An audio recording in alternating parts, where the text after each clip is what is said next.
네, 안녕하세요. 2월 25일 목요일 아침 오프닝 벨의 장엘리고요. 저와 함께 진행을 맡아주실 김기성 앵커 오늘도 자리해 주셨습니다. 앵커님 안녕하세요. 네, 안녕하세요. 네. 어제 코스피가 2%대 하락을 하면서 또 결국 3천선을 내줬습니다.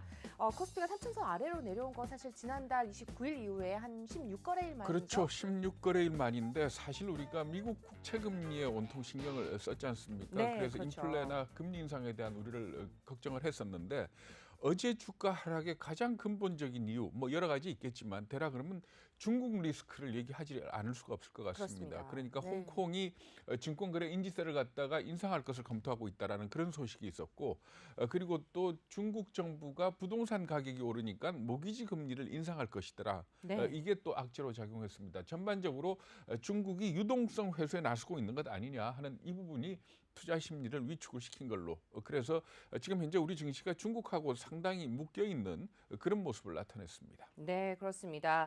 향후 국내 증시 향방이 어떻게 판가름이 날지 또 저희 오프닝벨과 함께 하시면서 계속해서 투자 전략 세워나가시기를 바랍니다. 저희는 잠시 후에 다시 찾아뵙겠습니다.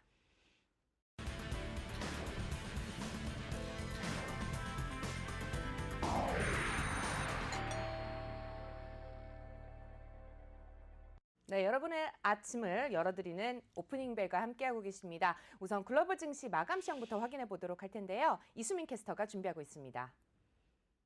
네, 글로벌 증시 이수민입니다.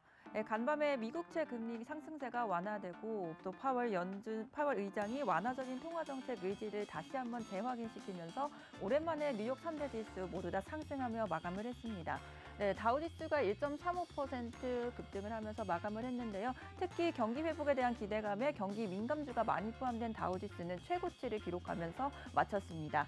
S&P 지수도 1.14% 상승 마감했고요. 나스닥 같은 경우도 장 초반에는 1%대 하락세를 보였지만 그래도 0.99%까지 상승하면서 오늘장 3대 지수 모두 상승세로 마감을 했습니다. 네, 10년물이 장중에 1.4%까지 돌파를 하면서 좀 불안한 모습을 보였지만 이내 1.3%대로 내려앉으면서 상승세가 어느 정도 완화가 됐는데요. 여기에 파월이 하원에 출석해서 고용과 인플레이션이 수용 가능한 수준까지 도달하기 전에는 정책 도구를 최대한 활용할 것이다 라는 이런 온화한 통화 정책을 지속할 것이다 라는 의지를 보이면서 지수를 좀 안정시키는 모습이었습니다. 여기에 또 하원에서 1조 9천억 달러의 26일 그 부양 법안을 26일에 처리할 것이다라는 발언도 함께 긍정적인 영향을 주기도 했는데요. 이에 따라 에너지나 반도체, 여행 관련주들의 강세가 돋보였습니다. 반면에 대형 기술주는 규제에 따른 이슈로 인해서 제한폭이 있었다라는 것, 그래서 나스닥이 아직 0.99%에 멈춰 있다라는 것은 좀 아쉽게 평가되고 있는 상황입니다. 네, 다음 유럽 한번 살펴보도록 하겠습니다. 네, 유럽 증시 살펴보시면 독일의 닥스 지수가 0.8%, 프랑스의 까크 지수가 0.31%, 영국 지수가 0.5% 모두 다 어느 정도 독일의 경제가 다시 회복될 것이다라는 기대감에 유럽 증시도 대부분 상승세를 보였지만 아직 인플레이션 우려가 있기 때문에 상승폭은 어느 정도 제한적이었다라는 거 확인해 보시면 좋을 것 같습니다. 네, 이어서 상품 시장도 한번 살펴보도록 하겠습니다. 네, 상품 시장 한번 살펴보면요.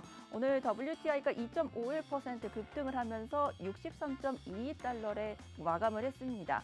어느 정도 이제 공급이 아직은 원활하지 못한다는 점, 그리고 경기 회복에 대한 수요가 늘어날 것이라는 점들이 이 유가를 또 상승시켰는데요. 브렌트유도 0.19% 상승하며 64.48달러에 거래를 마쳤고요. 국제 금 가격 같은 경우는 소폭 하락했습니다. 0.45% 하락하며 오늘 시장 마감을 했습니다. 네, 이어서 글로벌 일정 한번 살펴보도록 하겠습니다. 네, 오늘 한국에서 금융통화위원회 일정이 있습니다. 이곳에서 금리가 결정될 수 있으니 한번 유의하게 보시면 좋을 것 같고요. 요일 엔에크 신규 상장이 예정되어 있습니다. 이어서 3월 국고채 발행이 계획되어 있고요. 1월 유통업체 매출 현황까지 체크해 보시면 좋을 것 같습니다. 네, 이어서 유럽 일정도 살펴보겠습니다. EU 정상회의가 예정되어 있습니다. 오늘 이곳에서 어떤 이야기가 오고 가는지 체크해 보시면 좋을 것 같고요. 2월에 경기 체감 지수가 발표될 예정입니다. 네, 이어서 미국 일정도 한번 살펴보겠습니다. 오늘 4분기 GDP 수정치가 발표됩니다. 이어서 또 1월 내구재 수주와 잠전 주택 판매 수치도 발표 예정되어 있고요. 매주 목요일에 발표되는 신규 실업수당 청구 건수도 발표가 예정되어 있습니다. 여기에 모더나와 세일즈포스, 베스트바이 실적도 예상되어 있으니 함께 체크해 보시면 좋을 것 같습니다. 네, 지금까지 글로벌 증시 알아봤습니다.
네, 여러분의 아침을 열어드리는 오프닝 벨과 함께하고 계십니다.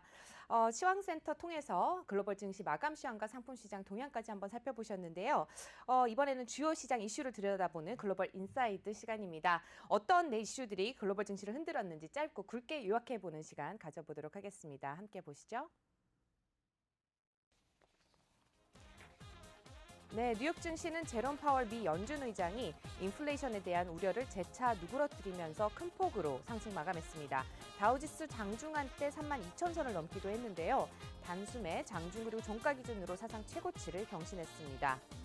지난달 레딧 투자자들의 광풍 속에서 급등락한 게임스톱의 주가가 장 후반 100% 넘게 폭등했습니다. 게임스톱의 주가 103.94% 상승하면서 91.71달러에서 마감했는데요. 기업 최고 책임자들의 대대적 개편 소식이 나오면서 장 마감 30분도 채 남지 않은 가운데 거래가 중단됐습니다. 이어서 유럽 증시 소식도 함께 살펴보겠습니다. 유럽의 최대 경제 대국이죠. 독일의 지난해 4분기 경제 성장률이 예상보다 긍정적으로 나오면서 유럽 주요국이 코로나19 봉쇄 조치를 천천히 완화할 것이라는 낙관론 등의 영향으로 유럽 증시 상승 마감했다는 소식 전해드리고요. 이어서 바이든 행정부가 반도체와 또 첨단 국제유가 소식부터 전해드려야 되겠네요. 미 서부 텍사스산 원유 선물 가격이 2.5% 급등하면서 배럴당 63달러대로 올라섰습니다. 네, 하루 만에 반등에 성공하면서 13개월 만에 최고치를 기록했고요. 지난 미국 산유량이 급감하면서 유가가 상승 압력을 받은 것으로 분석됩니다. 마지막 소식입니다. 미국 바이든 정부가 반도체와 첨단 핵심 소재인 배터리 그리고 히토류 분야에서 반중 동맹 구축에 나섰습니다. 외신에 따르면 미국은 앞으로 반도체는 한국과 대만 그리고 일본, 배터리와 의료용품은 한국과 일본 기업의 제품 수입을 늘릴 전망인데요. 히토류도 중국 대신 호주와 아시아 국가로부터 수입하는 방향으로 바뀔 것으로 보입니다. 이상 글로벌 인사이드 소식 전해드렸습니다. 네, 제롬 파월 의장이 어제에 이어서 시장 달래기에 나섰습니다. 일제히 기대감에 상승하는 흐름을 보여준 것 같은데요. 네네. 그런데 미국 증시 어제 움직임을 크게 한 4가지 정도 요인으로 봐야 될 것 같습니다. 네. 가장 큰 건 지금 말씀하신 것처럼 파월 의장이 어제 상원에 이어서 오늘 또 하원에서 시장을 상당히 달래주는 그런 발언을 했기 때문이다. 이렇게 보시면 됩니다. 그러니까 인플레의 연준이 생각하는 2%에 도달하기까지는 3년 정도 걸릴 수 있다. 이렇게 얘기를 했고요. 네. 그리고 그때까지는 테이퍼링을 하지 않겠다라는 그런 뜻을 나타냈습니다. 이게 월가에 상당히 호재로 작용을 했다. 이렇게 보시면 되고요. 그리고 또 낸시 펠로시 미국 하원 의장이 네. 1조 9천억 달러의 추가 부양 대책을 26일 날 하원을 통과시킬 것이다 한 얘기도 역시 호재가 됐습니다. 이 밖에도 경제 지표도 좋았습니다. 1월 신규 주택 판매 건수가 92만 3천 건으로 4.3% 늘어난 것으로 나타났습니다. 그런데 당초 예상은 85만 5천 건 정도로 생각을 했거든요. 네. 그러니까 그것보다도 더 많이 신규 주택이 판매된 걸로 이렇게 나타났습니다. 그리고 마지막으로 꼽자면은 역시 코로나 백신 얘기 네, 빼놓지 그렇죠. 않을 수 없을 것 같습니다. 그러니까 존슨앤존슨의 코로나 백신이 FDA 전문가로부터 긴급 사용 승인을 갖다가 해도 괜찮다라는 네. 그런 결론을 얻었고요. 이제 앞으로 전문가 위원회에서 결정을 내리게 되면, 그러니까 긴급 사용을 승인을 갖다 공고하게 되면 FDA가 승인을 하게 될 것으로 이렇게 예상이 되고 있습니다. 아무래도 얀센 백신이라 그러죠. 존슨앤존슨의 의료 계열사인 얀센 백신 같은 경우에는 상온 보관이 가능하고 또 다른 백신하고 다르게 1회 접종입니다. 그렇기 때문에 이 존슨앤존슨 백신이 승인을 받게 된다면은 아무래도 접종 속도가 굉장히 빨라지지 않겠느냐 하는 이런 기대감이 있다. 이렇게 보시면 됩니다. 네, 첫 번째 소식부터 우선 말씀 나눠봤습니다. 지금 보니까 논란의 게임스톱 주가 장 막판에 100% 이상 급등을 하면서 네. 또 결국 거래 정지가 됐어요. 네, 그렇습니다. 짐 벨이라는 CFO가 3월 26일 날 사임을 하고 바뀔 것이다라는 그런 발표를 했습니다. 그런데 이 사임과 더불어서 게임스톱이 온라인에 진출하지 않겠느냐 하는 그런 전망이 나왔는데 이게 과연 주가를 갖다가 100% 이상 끌어올릴 재료냐, 이 부분에 대해서는 좀 생각을 해봐야 될 것 같습니다. 네. 아무래도 커뮤니티 사이트죠. 레딧을 중심으로 한 SNS에서 지금 이 게임스톱 주가를 끌어올리는 듯한 그런 모습이 있기 때문에 앞으로 계속 이 주가가 유지될 수 있을지 상당히 좀 걱정스러운 부분입니다. 네. 뒤에서 말씀드리겠지만 게임스톱이라는 주식 자체가 그다지 흥미 있거나 매력적인 주식이 아니거든요. 그럼에도 불구하고 네, 네, 계속해서 폭등을 했다는 소식 함께 전해드렸고요. 이번에는 국제유가 소식도 좀 말씀을 나눠보도록 네. 하겠습니다. 미 원유 재고의 증가에도 불구하고 사실상 수요가 늘어난 게 아님에도 불구하고 또 큰 폭의 상승세를 좀 나타냈죠. 네, 그렇습니다. 그러니까 공급 측면의 문제 때문에 지금 유가가 움직인다 이렇게 보시면 되는데 지난주 미국의 원유 재고량을 조사를 해봤더니 원래 전문가들은 490만 배럴 정도 줄어들 것이다 이렇게 봤거든요. 네. 그런데 오히려 129만 배럴이 늘어난 것으로 나타났습니다. 그러니까 원유 재고가 늘어났으니까 기름값이 떨어져야 되는 것 아니냐 이렇게 볼 수 있는데 상식적으로는 그렇죠. 정유를 제대로 못한 겁니다. 정유 시설이 멈춰가지고 정유가 제대로 안 됐기 때문에 원유 재고량이 늘어났고 또 산유량을 봤더니 하루 생산량이 한 110만 배럴 정도 줄어든 것으로 이렇게 나타났습니다. 그래서 이런 부분 때문에 유가가 올랐는데 상당히 변수는 많다 이렇게 봐야 됩니다. 그러니까 오펙 플러스가 4월 달에 하루에 50만 배럴 정도 증산하는 걸 지금 검토를 하고 있고 사우디아라비아가 자발적으로 100만 배럴을 지금 감산을 하고 있지 않습니까? 그렇죠. 이 부분을 중단할 것이다라는 그런 얘기가 나오고 있습니다. 그런데 유가와 관련해서 간밤에 주요 기관들이 예측한 걸 보면 이거 믿어도 되나 하는 그런 예측들이 나왔습니다. 그러니까 네. 뱅크 오브 아메리카 같은 경우에 향후 수년 안에 유가가 100달러를 다시 넘길 것이다. 이런 전망을 내놨습니다. 그러니까 네. 유가가 100달러를 넘겼던 거는 2014년인가요? 그때 이후로는 그렇죠. 아니었거든요. 네. 근데 이 부분을 갖다가 지적을 했는데 그 이후로 든 게 뭐 여러 가지 있습니다. 아무래도 코로나 사태가 끝나게 된다면은 역시 수요가 늘어날 것이고 또 오펙 플러스의 감산 기조가 여전히 유지되지 않느냐 뭐 이런 것들을 지적을 했거든요. 근데 이 부분에 대해서는 좀 생각을 해봐야 될 부분이 있습니다. 오펙 플러스의 감산 기조 그러니까 감산을 갖다 2018년 12월 기준으로 해가지고 감산을 하고 있거든요. 네. 그런데 이걸 갖다가 계속 유지할까? 이 부분에 대해서는 상당히 회의적입니다. 그러니까 코로나 팬데믹 이전에 이 하루 전 세계에서 원유 소비량이 얼마였는가 하면 1억 2천만 배럴 정도 됐습니다. 그러다가 지금 현재 9,400만 배럴 정도로 줄어들었거든요. 이게 아마 올해 말쯤이면 1억 배럴 정도로 회복이 되고 내년 이후에나 팬데믹 이전 상황 그러니까 1억 2천만 배럴 하루에 그 정도 되지 않겠느냐 이렇게 예상을 하고 있는데 과연 오펙 플러스가 감산 기조를 유지할지 이 부분에 대해서는 좀 의심스럽다 이렇게 봐야 되는 부분이 있습니다. 다만 유가가 좀 올라갈 것이다라고 전망하는 것 중에 하나는 뭔가 하면은 과거에는 유가가 이렇게 60달러를 넘어서게 되면은 미국의 셰일가스 생산량이 늘어나면서 유가 올라가는 걸 막았습니다. 그랬죠. 그런데 이번 같은 경우에는 바이든 행정부가 들어서고 난 뒤에 이 셰일가스 개발에 대한 금융기관들의 투자가 줄어들고 있거든요. 그래서 셰일가스가 생각만큼 그렇게 증산이 되고 있지 않다는 점, 이거는 아무래도 유가에는 좀 눌러주는 그런 효과가 있다 이렇게 보시면 됩니다. 네. 그런데 하나 또 주목할 게 뭔가 하면 그 왜 유가 떨어지는데 투자하는 인버스 ETF 있죠. 그렇습니다. 네. 그걸 사는 우리나라 사람들이 너무 많다 그럽니다.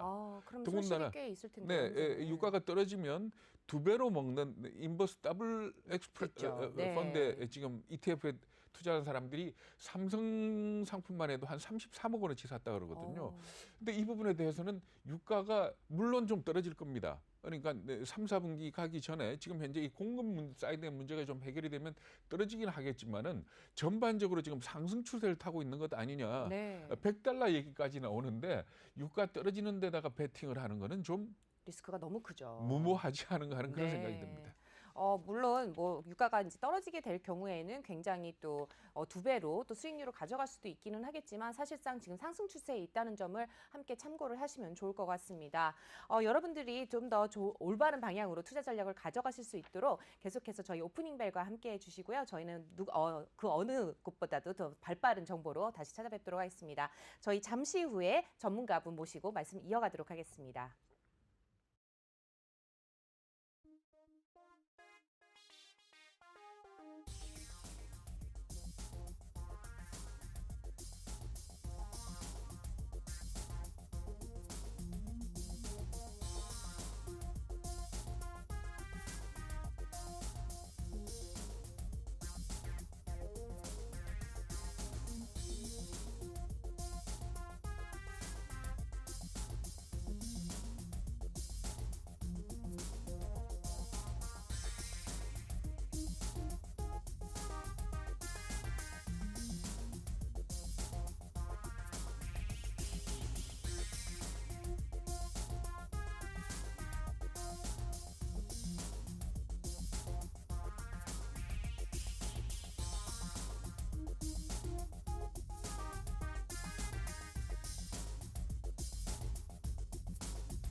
네, 여러분의 아침을 열어드리는 오프닝 벨과 함께하고 계십니다.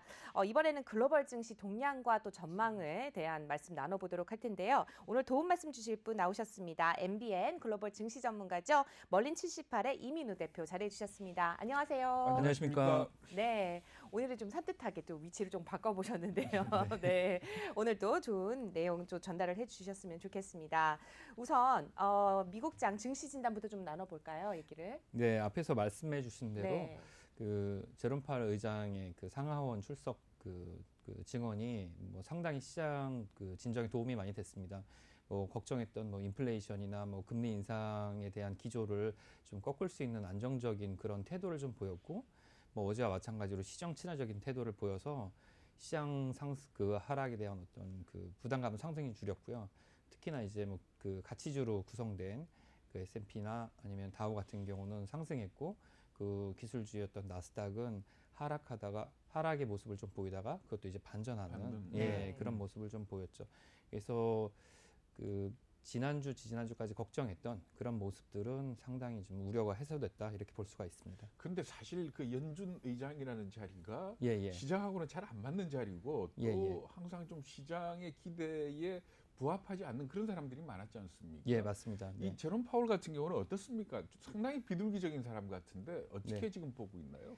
그 제롬 파월은 좀 이력이 특별한 사람인데, 보통 이런 그 연준 의장이라는 자리에 경제 관료 출신, 뭐 경제학을 전공한 사람들이 앉는데, 이 제롬 파월은 법학을 전공하고 네. 예, 변호사 출신입니다. 그래서 처음에 이제 정치적 성향도 공화당이고, 그래서 처음에 일했던 자리는 부시 대통령 밑에서 일을 하다가 예. 그 다음에 이제 오바마 대통령 밑에서 경제자문으로 일을 하다가 다시 트럼프 때? 트럼프한테 발탁이 돼서 네, 이제 그렇죠. 연준 의장이 된 거 아닙니까? 근데 이제 이 사람이 법학 전공이고 변호사 출신이고 정치적인 성향이 강하다고 해서 자기가 마음대로 주물릴 수 있을 거라고 생각해서 트럼프가 연준 의장으로 강하게 밀어서 네. 발탁이 됐는데, 이 사람은 기본적으로 그래서 비둘기도 아니고 뭐 매파도 아니고 그래서 올빼미파다 이렇게 분류가 됐었어요. 네. 예. 근데 그래서 이제 뭐 자기가 마음대로 할 수 있을 거라고 생각을 했는데, 뭐 미국과 중국이 무역 전쟁을 할 때 트럼프 대통령이 말을 잘 듣지 않았죠. 네. 이제 뭐 금리 인하나 그 뭐 어떤 완화적 정책을 하려고 했더니 이제 파월 의장은 그 어떤 이제 공화당 특유의 어떤 그 원칙주의자, 그래서 뭐 그런 뭐 완화적 정책보다는 좀 완고한 그 중앙은행의 정책을 좀 지지하는 것 때문에 트럼프 대통령이 미국의 적은 시진핑이랑 파월 의장이라는 얘기 좀 하고 뭐 그런 얘기를 들었었죠. 이번에 그 상하원 양쪽에서 한 발언 내용을 네. 좀 분석을 해보면 네. 상당히 시장을 다독거리는 듯한 그런 느낌이 드는데 네네. 좀 깊게 들어가 보면 어떤 의미를 찾을 수가 있나요? 네, 여기 제가 어젯밤에 했던 하원 청문회는 제가 듣지 못했고요. 네. 상원 청문회는 제가 실시간으로 했던 거를 2시간 10분 정도 되는 거를 들어봤는데, 네. 직접 다 들으셨어요. 예, 네. 들어봤는데 이해는 한 30%만 한 것 같습니다. 제 영어가 모자라서. 예. 그랬는데 거기서 좀 인상적이었던 것이 이 파월 의장이 신경 쓰는 모습은 이 K자 경기 회복을 하면서 기업 실적들이 이제 자산 시장에서 기업 실적이 좋았던 뭐 그 빅테크주, 반대로 또 소외되고 있는 여행이나 서비스 업종인 것처럼 지금 이런 코로나 팬데믹에서 저소득층에서 굉장히 고통받고 있는 네. 저소득층 미국인들에 대한 어떤 배려나 그 신경씀 같은 게 많이 느껴졌고요. 네. 그리고 또 두 번째는 그런 언급도 했어요. 지금 우리는 25년째 디스인플레이션 시대에서 살고 있다. 그러니까 이제 기본적으로 그 파월은 인플레이션에 대한 두려움이 전혀 없는 사람입니다. 그러니까 인플레이션이 발생하기를 오히려 바라는 사람 같고, 인플레이션이 발생한다라도 걱정을 하지 않는데, 인플레이션보다는 오히려 인플레이션이 일어난 것에 대한 걱정보다는 자산 가격만 올라가서 소득과 자산 가격 괴리가 발생하는 것에 대한 걱정이 있는 것을 좀 느낄 수가 있었습니다. 네.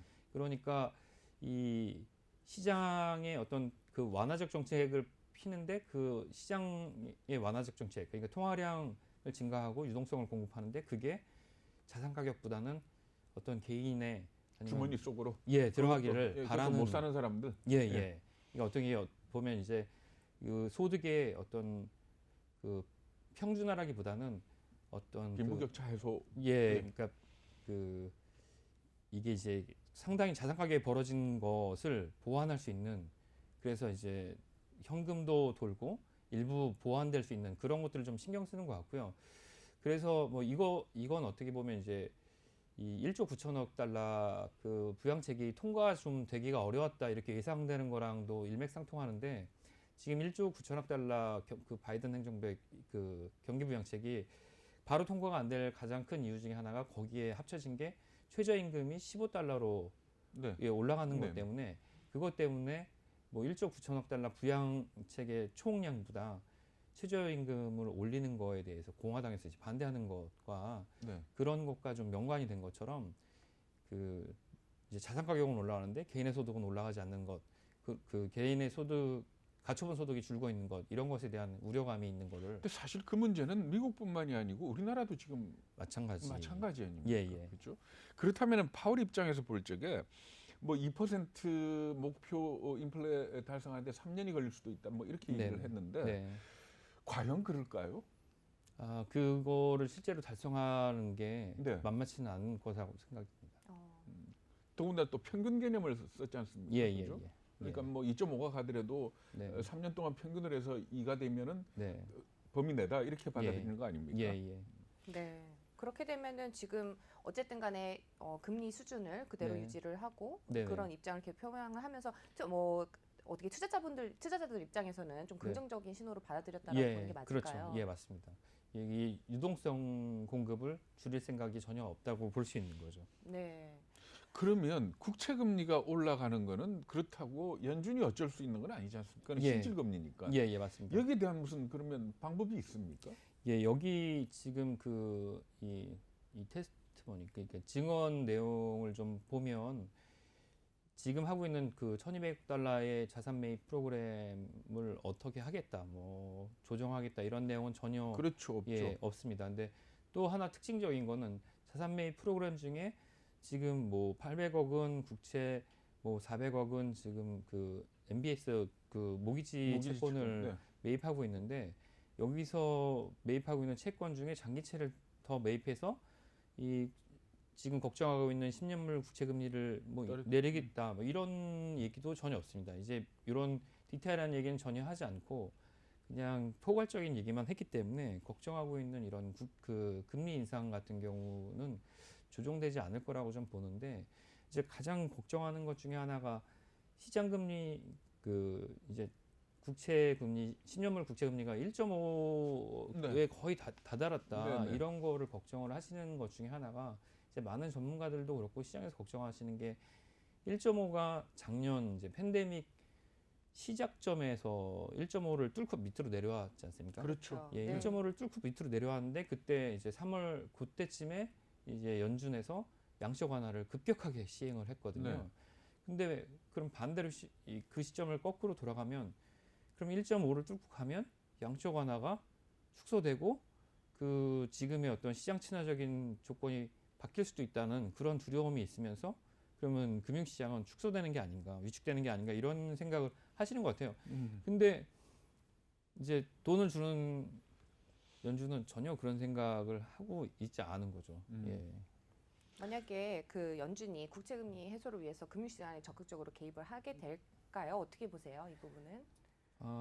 그게 이제 디테일하게 그런 부분을 계획을 하고 있지 않은 걸로 봐서는 국채 매입 시장에 지금 갖고 있는 프로그램을 이제 사용하지는 않고 있을 것 같고요. 그 연준이라는 기관 그리고 연준 의장이라는 자리는 가장 힘센 자리 아닙니까? 네, 그럼요. 뭐 그런 이제 구글에 검색하면 뭐 시청자분들 누구나 다 검색하면 그런 거 찾을 수 있을 겁니다. 돈 파이터 패드. 그래서 뭐 연준에 맞서지 마라. 뭐 그리고 뭐 돈으로 맞아본 적 있냐. 그래서 뭐 대표적으로 다 아시지 않습니까? 그 돈으로 맞아서 쓰러진 제국이 하나 있습니다. 미국한테. 어디죠? 소련입니다. 소련. 그렇죠.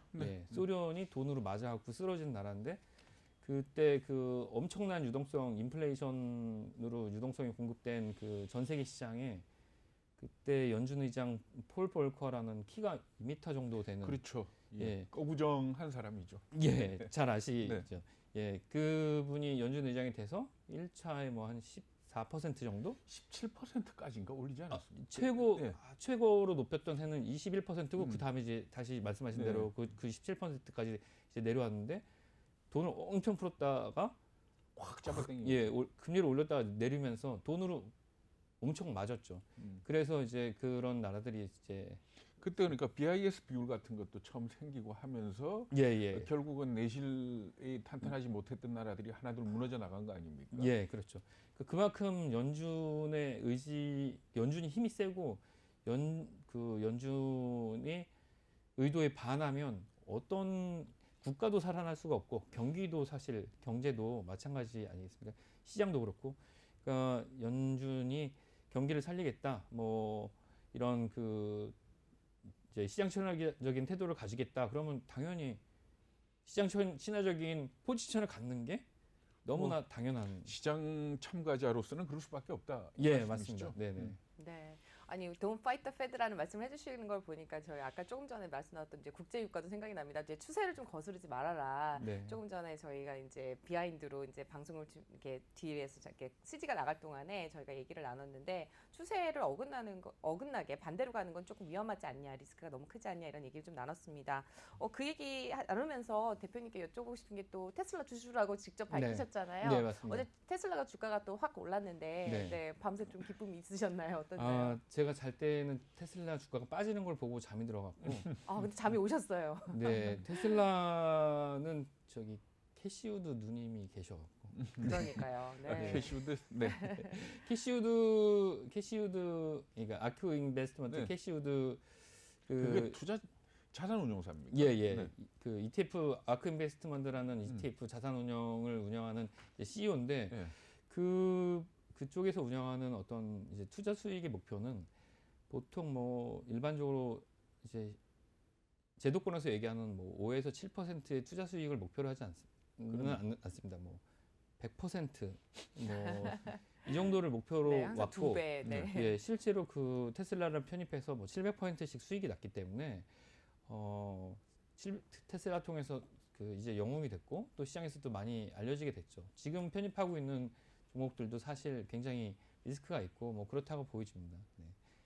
그게 그러니까 캐시우드가 어젯밤에 테슬라 주식을 추가로 매입했다는 사실을 공개했지 않습니까? 예. 이게 호재로 작용을 했던 거죠. 예, 맞습니다. 예, 그 이제 이렇게 주식의 어떤 3대 지표 중에 네. 투자의 3대 지표 중에 첫 번째는 BM, 그러니까 비즈니스 모델, 사업 모델이 좋아야 되고, 두 번째는 가격이 좋아야 되고, 네. 그렇죠. 세 번째는 CEO가 지금 경영을 하고 있는 CEO가 얼마나 유능한가 이걸 그 어떤 지표로 보고 뭐 어떤 상담이 들어오거나 투자 상담이 들어오거나 했을 때 그거에 대한 그 지표를 가지고 말씀을 드리게 되는데, 뭐 테슬라 같은 경우는 전기차와 자율주행이라는 좋은 비즈니스 모델이 있고 가격이 매우 저렴했던 거죠. 네. 그리고 CEO는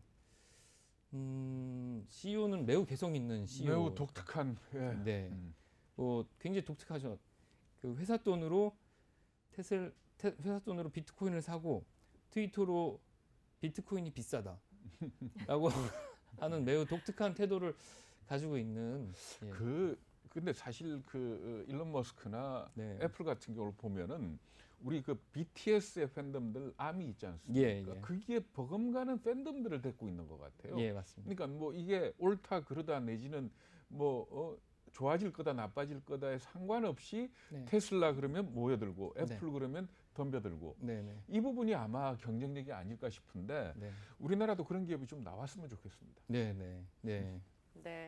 현 장세에 대한 또 이제 투자 전략도 좀 여쭤보고 싶은데 그 전에 이제 연준이 얘기하는 이제 고용 지표를 계속해서 지켜보고 있다라고 며칠 동안 말씀을 해주셨잖아요. 예. 네. 고용 지표나 실업 청구 건수라든지 이런 거를 봤을 때 어떻게 예상을 하고 계신지 그것도 같이 한번 맞물려서 설명을 해주시면 좋을 것 같아요. 네. 제가 기본적으로 시장이 아직도 지금 뭐 갈 수 있는 시장이다. 지금 아직도 유동성 장세는 계속될 수밖에 없다고 말씀드리는 가장 큰 이유 중에 하나가 이런 단계가 있다고 보여집니다.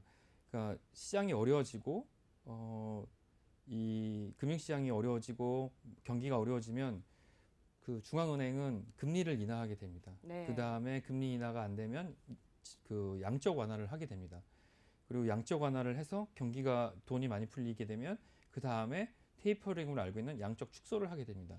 그리고 양적 축소가 완료가 되면 금리 인상을 하게 됩니다. 이런 네 단계를 거치게 되는데 지금 제로금리로 금리를 내렸고 지금 양적 완화를 하기 시작한 지 1년 정도 됐습니다. 네. 그리고 뭐 긴급 대출 프로그램도 또, 있었었고 뭐 예. 그렇죠. 긴급 대출 프로그램이라는 약간 그 공산주의 같은 그렇죠. 그런 말하자면 중앙은행이 부도 위험이 있는 회사채를 매입한다던가 매입해준, 예. 예, 뭐 그런 그건 프로그램도 일단은 지금 중단은 됐죠. 예, 작년 말에 중단됐죠. 근데 이제 언제든지 다시 의회 동의로 할 수 있게끔 예, 뭐 잠시 중단이 된 상태인데 그러니까 오른팔만 갖고 싸우던 외팔이 검객이 네네. 오른팔, 왼팔, 양팔까지 쓰는 예, 그 모습까지 갔던 거 아닙니까? 예, 맞습니다. 근데 예. 지금 현재는 이제 금리하고 양적 네. 완화 이 두 가지만 지금 예. 현재 쓰고 있는데 예. 이 부분이 그러니까 가장 걱정하는 게 언제 끝나느냐, 예, 언제 예. 왼팔을 걷어들이고 언제 오른팔을 걷어들이느냐 이 네. 문제인데 네. 어떻게 보세요? 좀 지금 파월 얘기로 봐서는 더 갈 것 같죠, 일단은. 아, 예, 더 갈 것 같습니다. 이제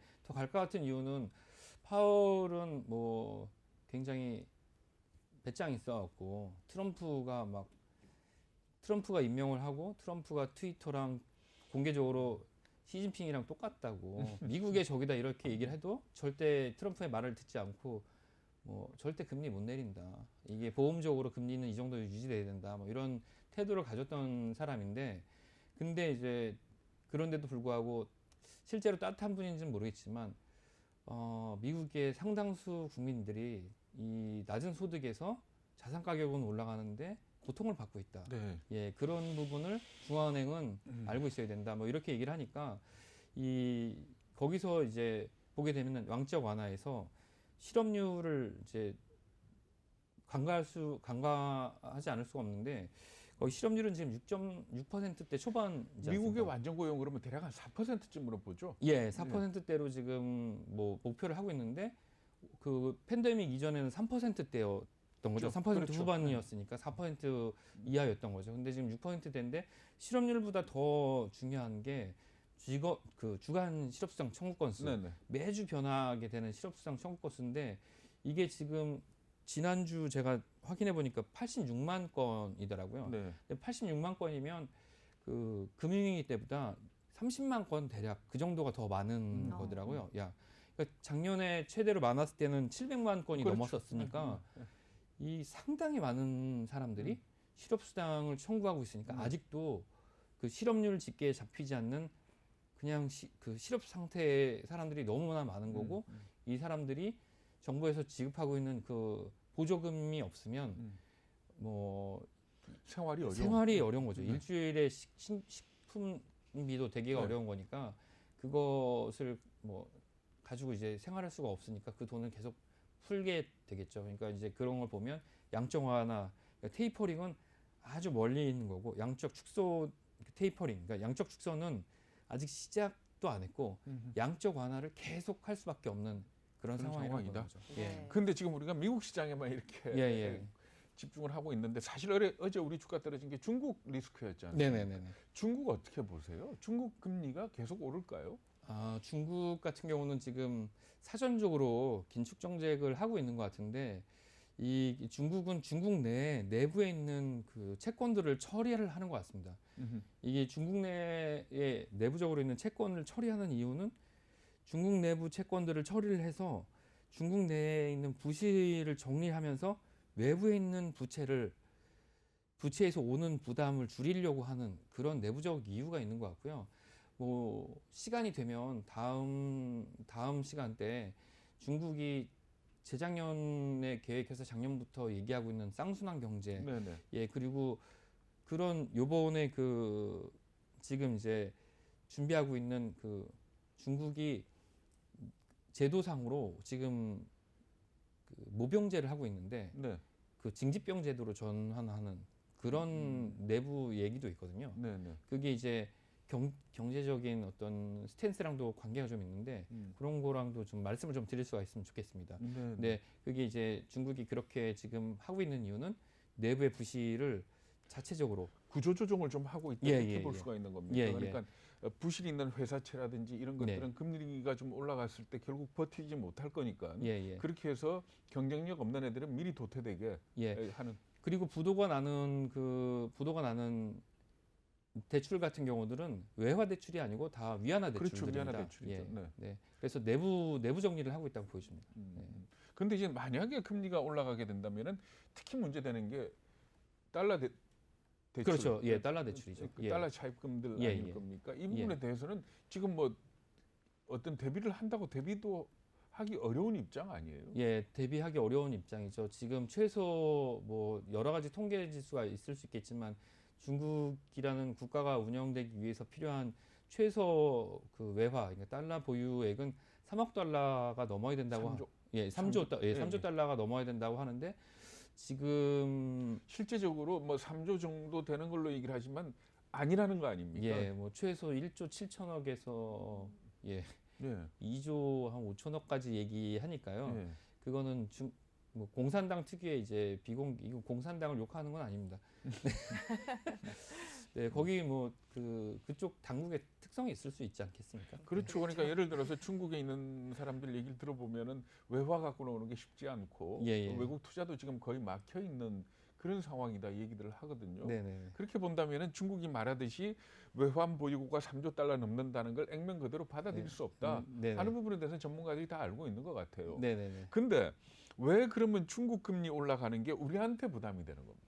아, 우리가 이제 이게 커플링이 한국 원화랑 위안화랑 커플링이 네네. 돼 있는데 이게 국내 전체 이제 경상수지에서 미국이 차지하는 건 15% 이하고 네. 중국이 차지하는 건 25에서 30% 사이니까 거기다가 이제 홍콩까지 포함하면 33%까지 올라가게 그렇죠. 됩니다.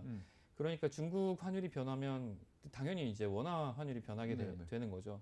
근데 이제 중국의 그렇게 되니까 이제 사실 결제가 경상수지가 그만큼 차지한다는 건 결제로서 상당 부분 묶여 있으니까 우리한테도 그렇게 직접적으로 영향이 있는 거죠. 예전에는 미국이 그만큼 차지했을 때는 우리 달러에 대해서 원화가 그렇죠. 뭐 거의 따라가다시피 했었죠. 예, 네. 그런 상황이라고 볼 수 있는 거죠. 그러니까 지금 시장을 보면 아침에는 미국 시장 영향을 좀 받다가 예. 중국 시장 시작하고 나면 중국 시장에 또 눈치를 보고 예. 그런 상황이죠. 예. 여기저기에 그렇습니다. 껴있는 듯한 예, 느낌입니다. 네, 내일 다시 말씀 이어가도록 하고요. 오늘 여기까지 들어보도록 하겠습니다. 오늘 도움 말씀 주신 분 멀린 78의 이민우 대표였습니다. 말씀 감사합니다.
네, 오프닝벨과 함께하고 계십니다. 이번에는 엔스픽 코너인데요. 개인 투자자들이 매매 종목을 통해서 어떤 종목들을 매수하고 어떤 종목들을 매도했는지 확인해 보는 시간이죠. 네, 전문가 전화 연결해 보도록 하겠습니다. 오늘 김대명 전문가 전화 연결되어 있네요. 안녕하세요. 네, 안녕하세요. 김대명입니다. 네, 오늘 개인 투자자들의 순매수와 또 순매도 종목은 어떤 것들이 있는지 전해 주시죠. 네네. 일단은 뭐 순매수부터 한번 살펴볼게요. 순매수 같은 경우에는 지금 이제 상승률 상위에 보시면은 뭐 SK바이오팜이나 아니면 코덱스 레버리지, 뭐 현대차, SK이노베이션, 그다음에 이제 뭐 삼성 SDI, 카카오, 현대모비스, 현대글로비스, 이제 네이버 이런 이제 아무래도 좀 이제 앞으로의 어떤 기대치가 좀 많이 반영이 된 종목들 이제 위주고요. 그리고 이제 순매도 상위 종목 같은 경우에 보시면 이제 삼성전자가 좀 눈에 띄는데 삼성전자가 좀 눈에 띄고 그다음에 코덱스 200 선물 인버스도 좀 눈에 띄고요. 그리고 이제 뭐 셀트리온이나 아니면 이제 마찬가지로 이제 인버스 관련주고 그다음에 이제 뭐 하나금융지주나 뭐 삼성바이오로직스나 이제 SK케미칼 아무래도 이쪽 관련해서 이제 그런 순매도 종목들이 좀 많이 나왔는데 일단은 뭐 전체적인 분위기로 봤을 때는 일단은 반도체보다는 그죠 아무래도 이제 뭐 자동차 쪽이나 뭐 전기차 이쪽으로 좀 이제 기대치가 좀 많이 높은 것 같아요. 네.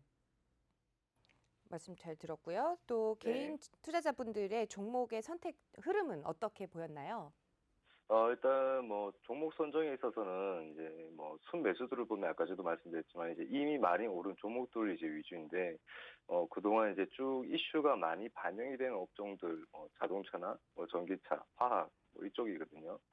어제 좀 시장이 충격을 사실 이제 좀 많이 받았잖아요. 그랬죠. 그렇죠. 그래서 제가 지금 차트를 지금 다시 한번 보여드릴 건데 이게 지금 키움 종합 차트예요. 키움 종합 차트인데 보시면은 지금 뭐 레버리지 같은 경우에죠. 레버리지 같은 경우에 이제 아무래도 이제 레버리지의 매수가 들어오는 거 보면은 이제 시장이 반등이 나올 거라는 일단은 그런 기대치가 좀 높은 것 같고 그리고 이제 이슈가 많이 된 업종군들 속에서도 이제 믿을 수 있는 기업 이제 앞으로의 성장성이나 뭐 시장이 반등이 나온다면은 지금 뭐 이런 LG전자 LG전자 같은 경우에는 LG전자 잠시 볼게요. 네, LG전자 확인해 LG전자, 보도록 하겠습니다.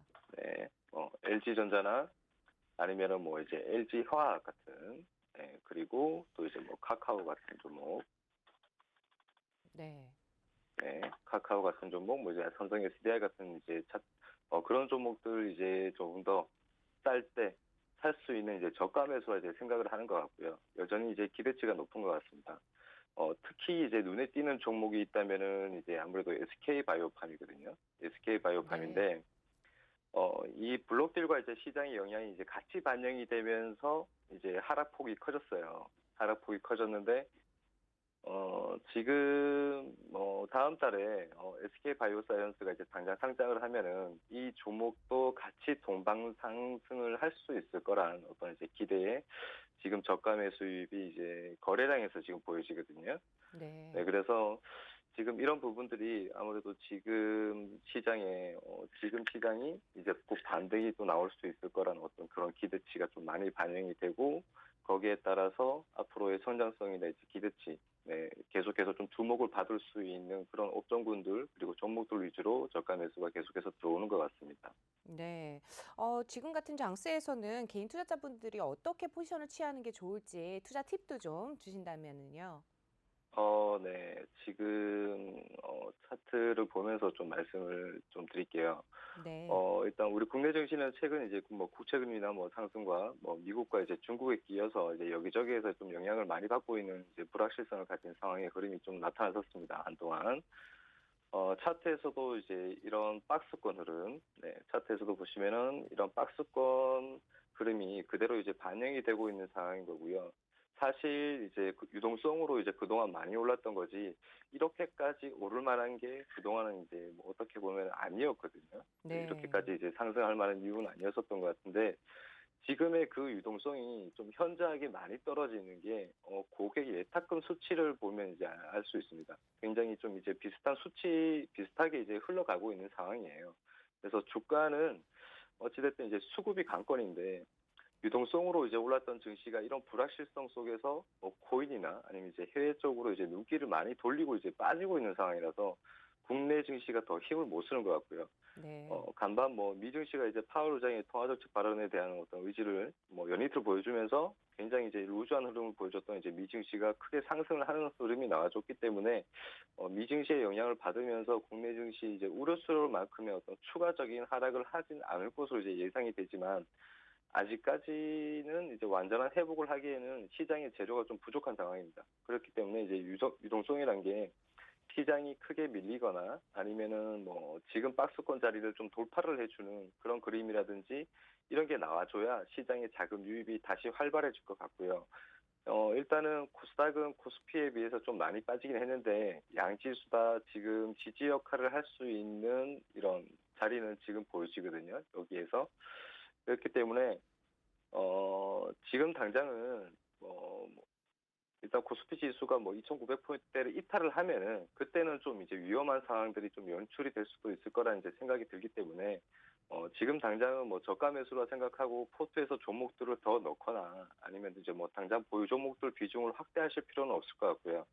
지금은 조금은 이제 보수적인 관점으로 보시면서 관망하시되 환경상 단기 매매를 하실 수 있는 분들 같은 경우에는 수급이 강한 종목군들을 위주로 이제 단기 매매를 하시면서 어떤 이제 수익에 대한 어떤 목마름 그런 갈증 해소를 하셔야 될 것 같고요. 그런데 장이 이 자리에서 반등이 나오든 다시 밀리든 변동성은 이제 여전히 클 수 있습니다. 오전장 아무래도 미시장의 영향을 받으면서 출발은 좋을 것 같아요. 그런데 오전장이 중반대나 아니면 이제 오후장 접어들면서 계속 다시 이제 그런 이제 불확실성으로 인해서 변동성은 계속해서 커질 거라고 생각이 되거든요. 그래서 여러분들이 이제 고점 매수나 추격 매수 이제 이런 부분들은 무조건적으로 이제 피하셔야 되고 수익 구간에서는 좀 이제 배트를 좀 짧게 잡고 바로바로 대응을 하시고 그리고 종목군들을 선정하는 데 있어서 너무 잦은 매매는 피하시는 게 좋지 않을까 네, 이렇게 말씀을 좀 드리겠습니다. 네.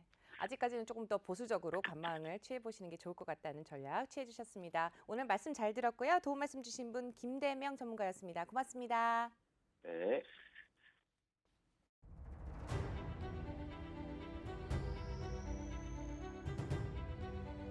중국 우한시를 중심으로 발생한 새로운 바이러스.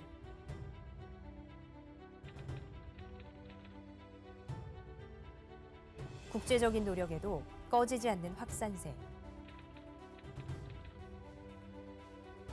마침내 다가온 대폭락장.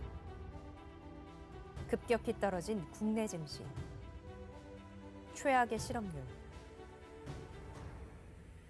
그러나 우리는 할 수 있습니다.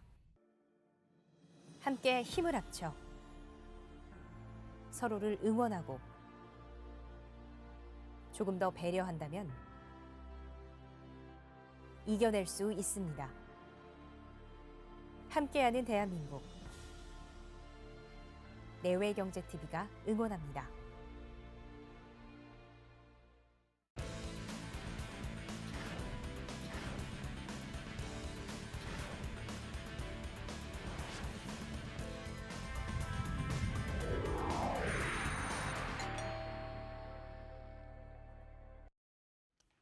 여러분은 지금 오프닝 벨과 함께하고 계십니다. 우선 지금 8시 52분을 좀 넘어가고 있는 상황인데요. 개장 전 동시효과 상황 먼저 짚어보고 바로 개장 상황 전달해 드리도록 하겠습니다. 이수민 캐스터가 전해드립니다. 네, 시황센터 이수민입니다. 지금 개장을 앞두고 동시효과 상황 한번 살펴볼 텐데요. 지난 간밤에 뉴욕에서는 그래도 어느 정도 금리 상승에 대한 우려감들, 인플레이션에 대한 우려감들이 있었지만 파월 의장의 이런 계속되는 통화 정책을 유지하겠다라는 기조가 생기면서 어느 정도 시장을 잠재우는 모습이었습니다.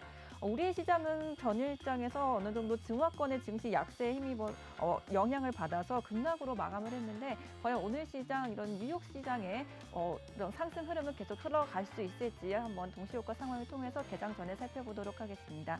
네, 먼저 지수부터 한번 확인해 보겠습니다. 오늘 코스피 지수 굉장히 강한 탄력 받으면서 상승하고 있는 중입니다.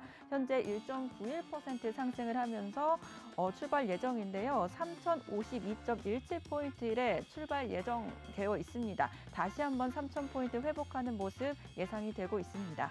네, 이어서 코스닥 상황도 한번 살펴보겠습니다. 코스닥도 코스피와 마찬가지로 강한 탄력 받으면서 출발할 것으로 예상되는데요. 현재 1.47% 상승 출발 대기하고 있습니다. 919.60포인트 선에서 출발할 것으로 예상되어지고 있습니다. 네, 현재 지금 가장 강한 탄력 받는 종목들 몇 가지 한번 살펴보도록 하겠습니다.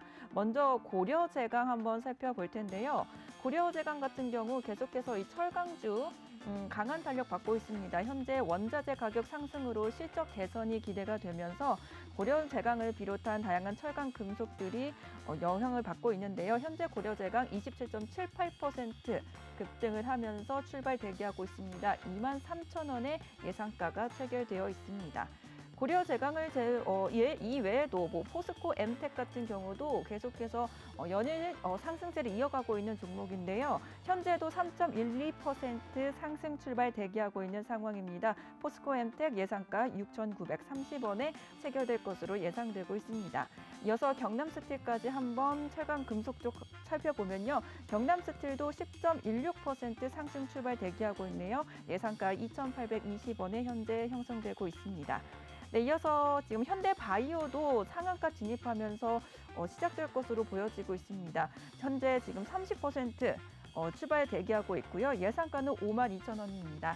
네, 현대바이오 같은 경우는 니클로사마이드 기반 코로나19 치료용 경구제의 항바이러스 효력 시험 중간 결과가 홈페이지에서 이제 공지가 되면서 강한 탄력 받고 있는 상황인데요.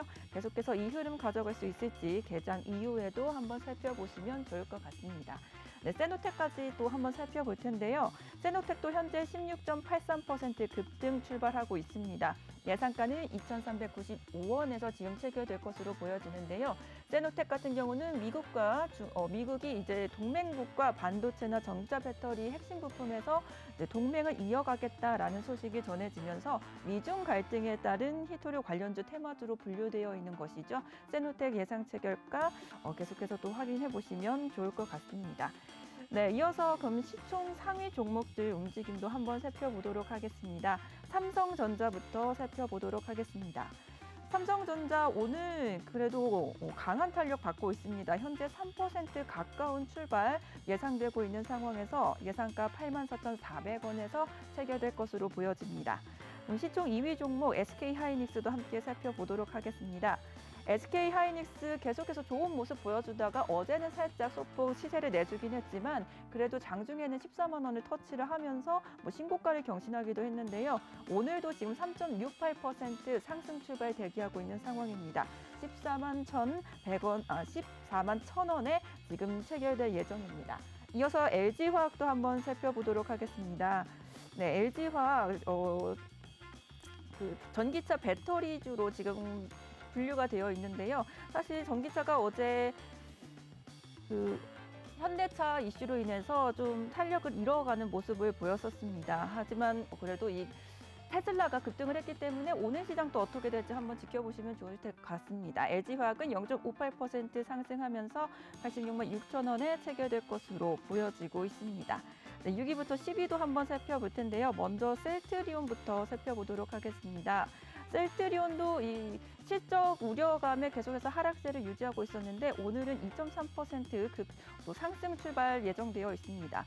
코로나19 치료제가 유럽 시장에 이제 진출할 예정이다라는 뉴스가 오늘 아침에 떴었는데요. 아마 그런 호재들이 반영되지 않았을까 싶습니다. 현재 예상가 28만 8,500원에 체결될 것으로 보여집니다. 네, 이어서 카카오도 한번 보고 넘어가도록 하겠습니다. 네, 카카오 0.32% 지금 출발 대기하고 있는 상황이고요.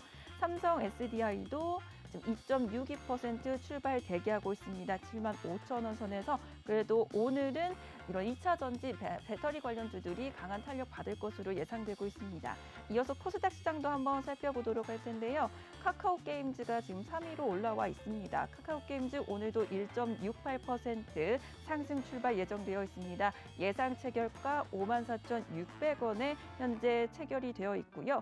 같은 게임주로 묶어있는 펄어비스도 한번 살펴보겠습니다. 펄어비스 같은 경우도 1.9% 지금 상승 출발 예정되어 있습니다. 예상 체결가는 29만 5,100원에 현재 형성될 것으로 보여집니다. 네, 계속해서 부진했던 시젠도 오늘 한번 살펴볼 텐데요. 시젠 같은 경우도 또 다시 반등을 노리고 있는 모습입니다. 현재 0.88% 상승 출발 예정되어 있는데요. 12만 6,600원 선에서 예상가 체결이 되고 있습니다. 마지막으로 CJ ENM까지 한번 살펴보도록 하겠습니다. CJ ENM 계속해서 보합권에서 왔다 갔다 하는 모습을 보여줬었는데 오늘은 그래도 상승 탄력을 조금 더 받는 모습입니다. 1.58% 상승 출발이 예정되어 있고요. 현재 예상 체결가는 14만 1,700원에 형성되어 있습니다. 네, 글로벌 일정 한번 살펴보도록 하겠습니다. 네, 오늘 한국에서 금융통화위원회 일정이 예정되어 있습니다. 금리가 동결될 것으로 예정되어 있지만 끝까지 지켜보시면 좋을 것 같습니다. 네, 이어서 유럽 일정도 한번 살펴보도록 하겠습니다. 오늘 EU 정상회의가 예정되어 있고요. 2월 경기체감지수 발표 예정되어 있습니다. 마지막으로 미국 일정까지 살펴보겠습니다. 4분기 GDP 수정치가 발표가 예정되어 있습니다. 그리고 1월 내구재 수주와 잠정 주택 판매 발표, 이어서 신규 실업수당 청구 건수도 발표될 예정이고요. 또 모더나 실적까지 체크해 보시면 좋을 것 같습니다. 네, 지금까지 계속해서 동시효과 상황 살펴봤고요. 저희와 개장 상황까지 함께 하시겠습니다.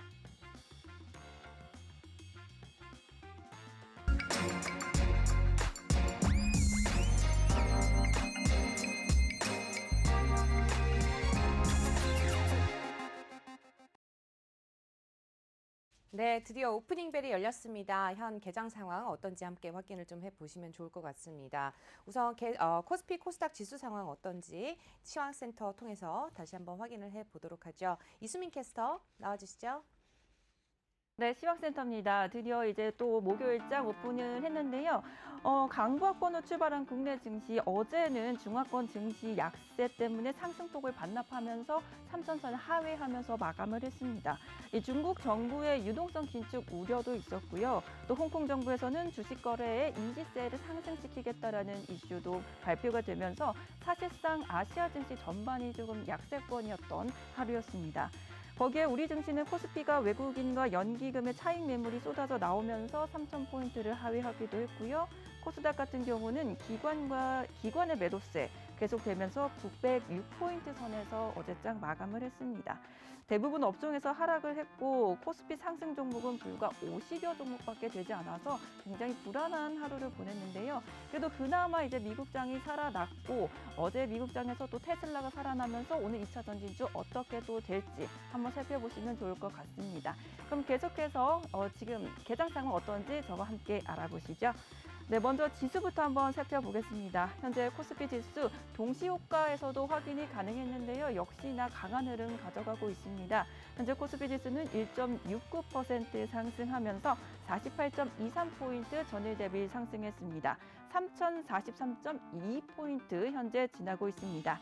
네, 코스닥 지수도 한번 살펴보시죠. 오늘은 코스닥이 조금 더 힘을 받는 하루인 것 같습니다. 코스닥 같은 경우는 2% 지금 상승장 이뤄내고 있는데요. 전일 대비해서 18포인트 현재 상승을 하면서 924.36포인트 현재 지나고 있는 상황입니다. 네, 그러면 이어서 수급 상황 한번 살펴보도록 하겠습니다. 먼저 코스피 수급 상황부터 한번 살펴보시죠. 네, 코스피 한번 살펴보면요. 네, 현재 외국인들의 수급이 들어오면서 코스피가 살아나고 있는 모습입니다. 외국인들 463억 원 지금 매수를 하고 있고요. 기관이 매도폭을 좀 많이 늘리고 있네요. 기관이 1,220억 원대 지금 매도 우위 보여주고 있습니다. 개인이 현재 781억 원 물량 담아내고 있는 상황입니다. 이어서 코스닥 한번 살펴보시죠.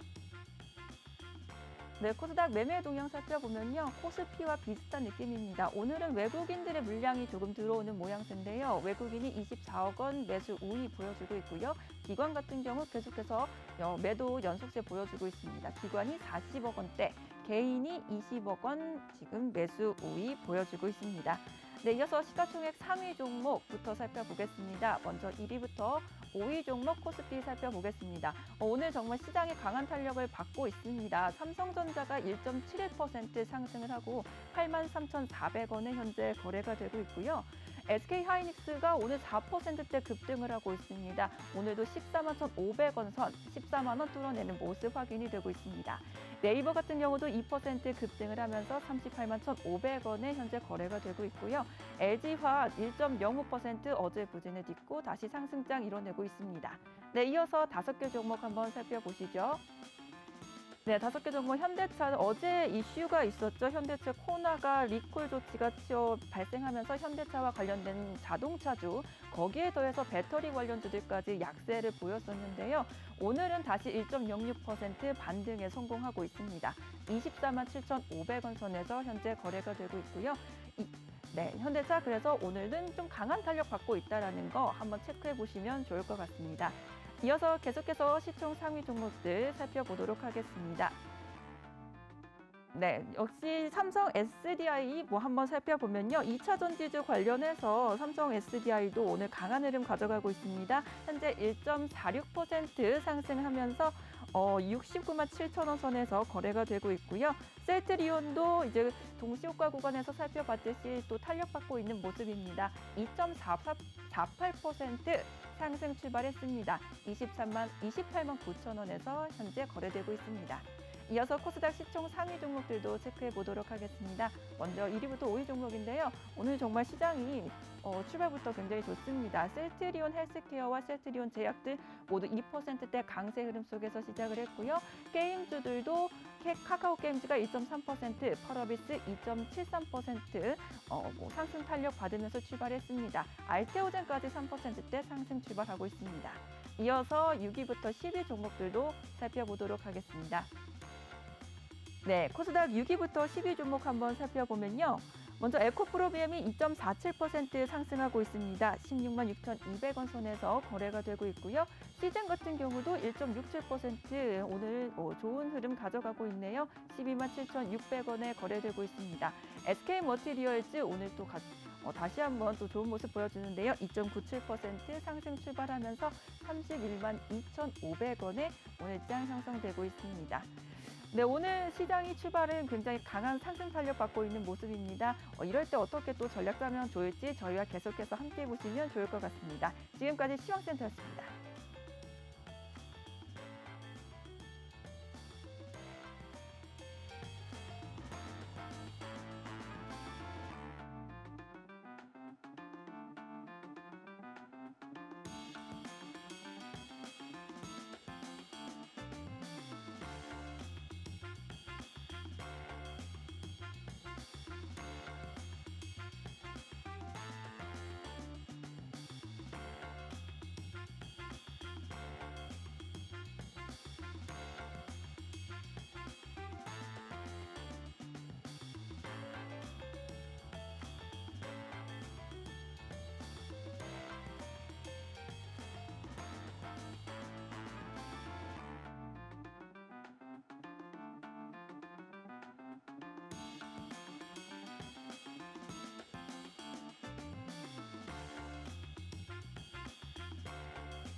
네, 오프닝 벨과 함께하고 계십니다. 25일 목요일 오전장 개장 후에 어떻게 투자 전략을 가져가면 좋을지 전문가 모시고 말씀 이어가도록 하겠습니다. 저희 장 초반 거래 흐름과 주가 동향을 좀 파악을 해봐야 되지 않을까 싶은데요. 오늘 도움 말씀 주실 분 바로 모셔보겠습니다. FP코리아의 강승민 전문가 자리해 주셨네요. 안녕하세요. 안녕하세요. 네, 우선 국내 증시 개장을 했는데요. 네. 어떻게 분석을 해보는 게 좋을지 말씀 전해주시죠. 네, 지금 양시장 다 빨간색 불 켜면서 좋은 흐름 보여주고 있습니다. 사실은 기간만 좀 빠지면서 약간 아쉬운 모습 보여줬었는데요. 네, 아무래도 중국이 나가고 미국, 유럽에서 이런 시점을 타고 또 들어오는 것이 아닌가 생각이 되는 그런 타이밍입니다. 네, 지금 현재 상황을 한마디로 표현을 좀 해주신다면 어떻게 볼 수 있을까요? 네, 사실 뭐 지금 상황을 한마디로 딱 표현해드리면 사랑은 돌아오는 거야. 아, 네. 천국의 계단이라는 옛날에 유행했던 드라마에 굉장히 유명했던 대사를 제가 오늘 한번 가져와 봤습니다. 사실은 외국인들이 우리나라에 대한 지금 증시 사랑이 굉장히 높거든요. 그래서 사실은 굉장히 많은 사랑을 보여주고 있다 이렇게 말씀드릴 수 있겠습니다. 사실은 중국의 이러한 흐름 우리가 무시할 수는 없지만 이런 중국의 흐름에도 불구하고 다시금 빨간불 킬 수 있는 이런 가능성이 굉장히 높은 것은 외국인들의 사랑이 그만큼 크다 이렇게 말씀드릴 수 있겠습니다. 네. 그런데 사실 3천선은 심리적 지지선 아닙니까? 3천이라는 숫자적 의미 때문에 네. 그 밑에 기술적으로 분석을 하면은 지지선이 어디쯤 있다고 봐야 되나요? 사실은 많은 전문가들은 3천은 지지선으로 조금 세다 이런 말씀을 드리고 있고요. 그러니까 3천은 무너질 수 있다. 네. 네네. 한 2,930선. 2,930. 네. 요 정도를 지지선으로 보고 있습니다. 근데 사실 지금 흐름을 보면 오늘 지금 강한 반등세가 나타나고 있지 않습니까? 근데 네. 오늘 반등을 못하면 좀 조정이 깊어질 가능성도 있는 걸로 이렇게들 얘기들을 하는데 어떻게 보세요? 네, 많은 전문가들이 어제 이제 3천선이 무너지는 것을 보고 2,930선까지 내려갈 수 있다. 네네. 네, 이런 분석들을 내는데요. 사실은 그동안 같으면 우리나라가 굉장히 그럴 가능성이 컸다 이렇게 네네. 말씀드릴 수 있겠습니다. 근데 하지만 지금 상황에서 외국인들이 너무나 좋은 반응을 보여주고 있고 네. 또 사실은 개인들이 엄청 버텨주고 있는 그런 장이기 때문에 우리나라 장이 쉽게 2,900선 아래로 내려가지는 않겠다 이렇게 말씀드릴 수 있을 것 같네요. 그러니까 그 기술적 지지선은 충분히 지킬 것이고 가능하다면은 오늘 지금 일단 아침 움직임으로 봐서는 3천도 다시 회복할 거다. 네, 이렇게 맞습니다. 보시는 거죠. 네, 심리적인 지지선을 2,930선으로 좀 잡아주셨는데요. 네, 3,000선을 다시 회복을 하면서 또 강한 흐름을 보이고 있는 오전장 상황입니다.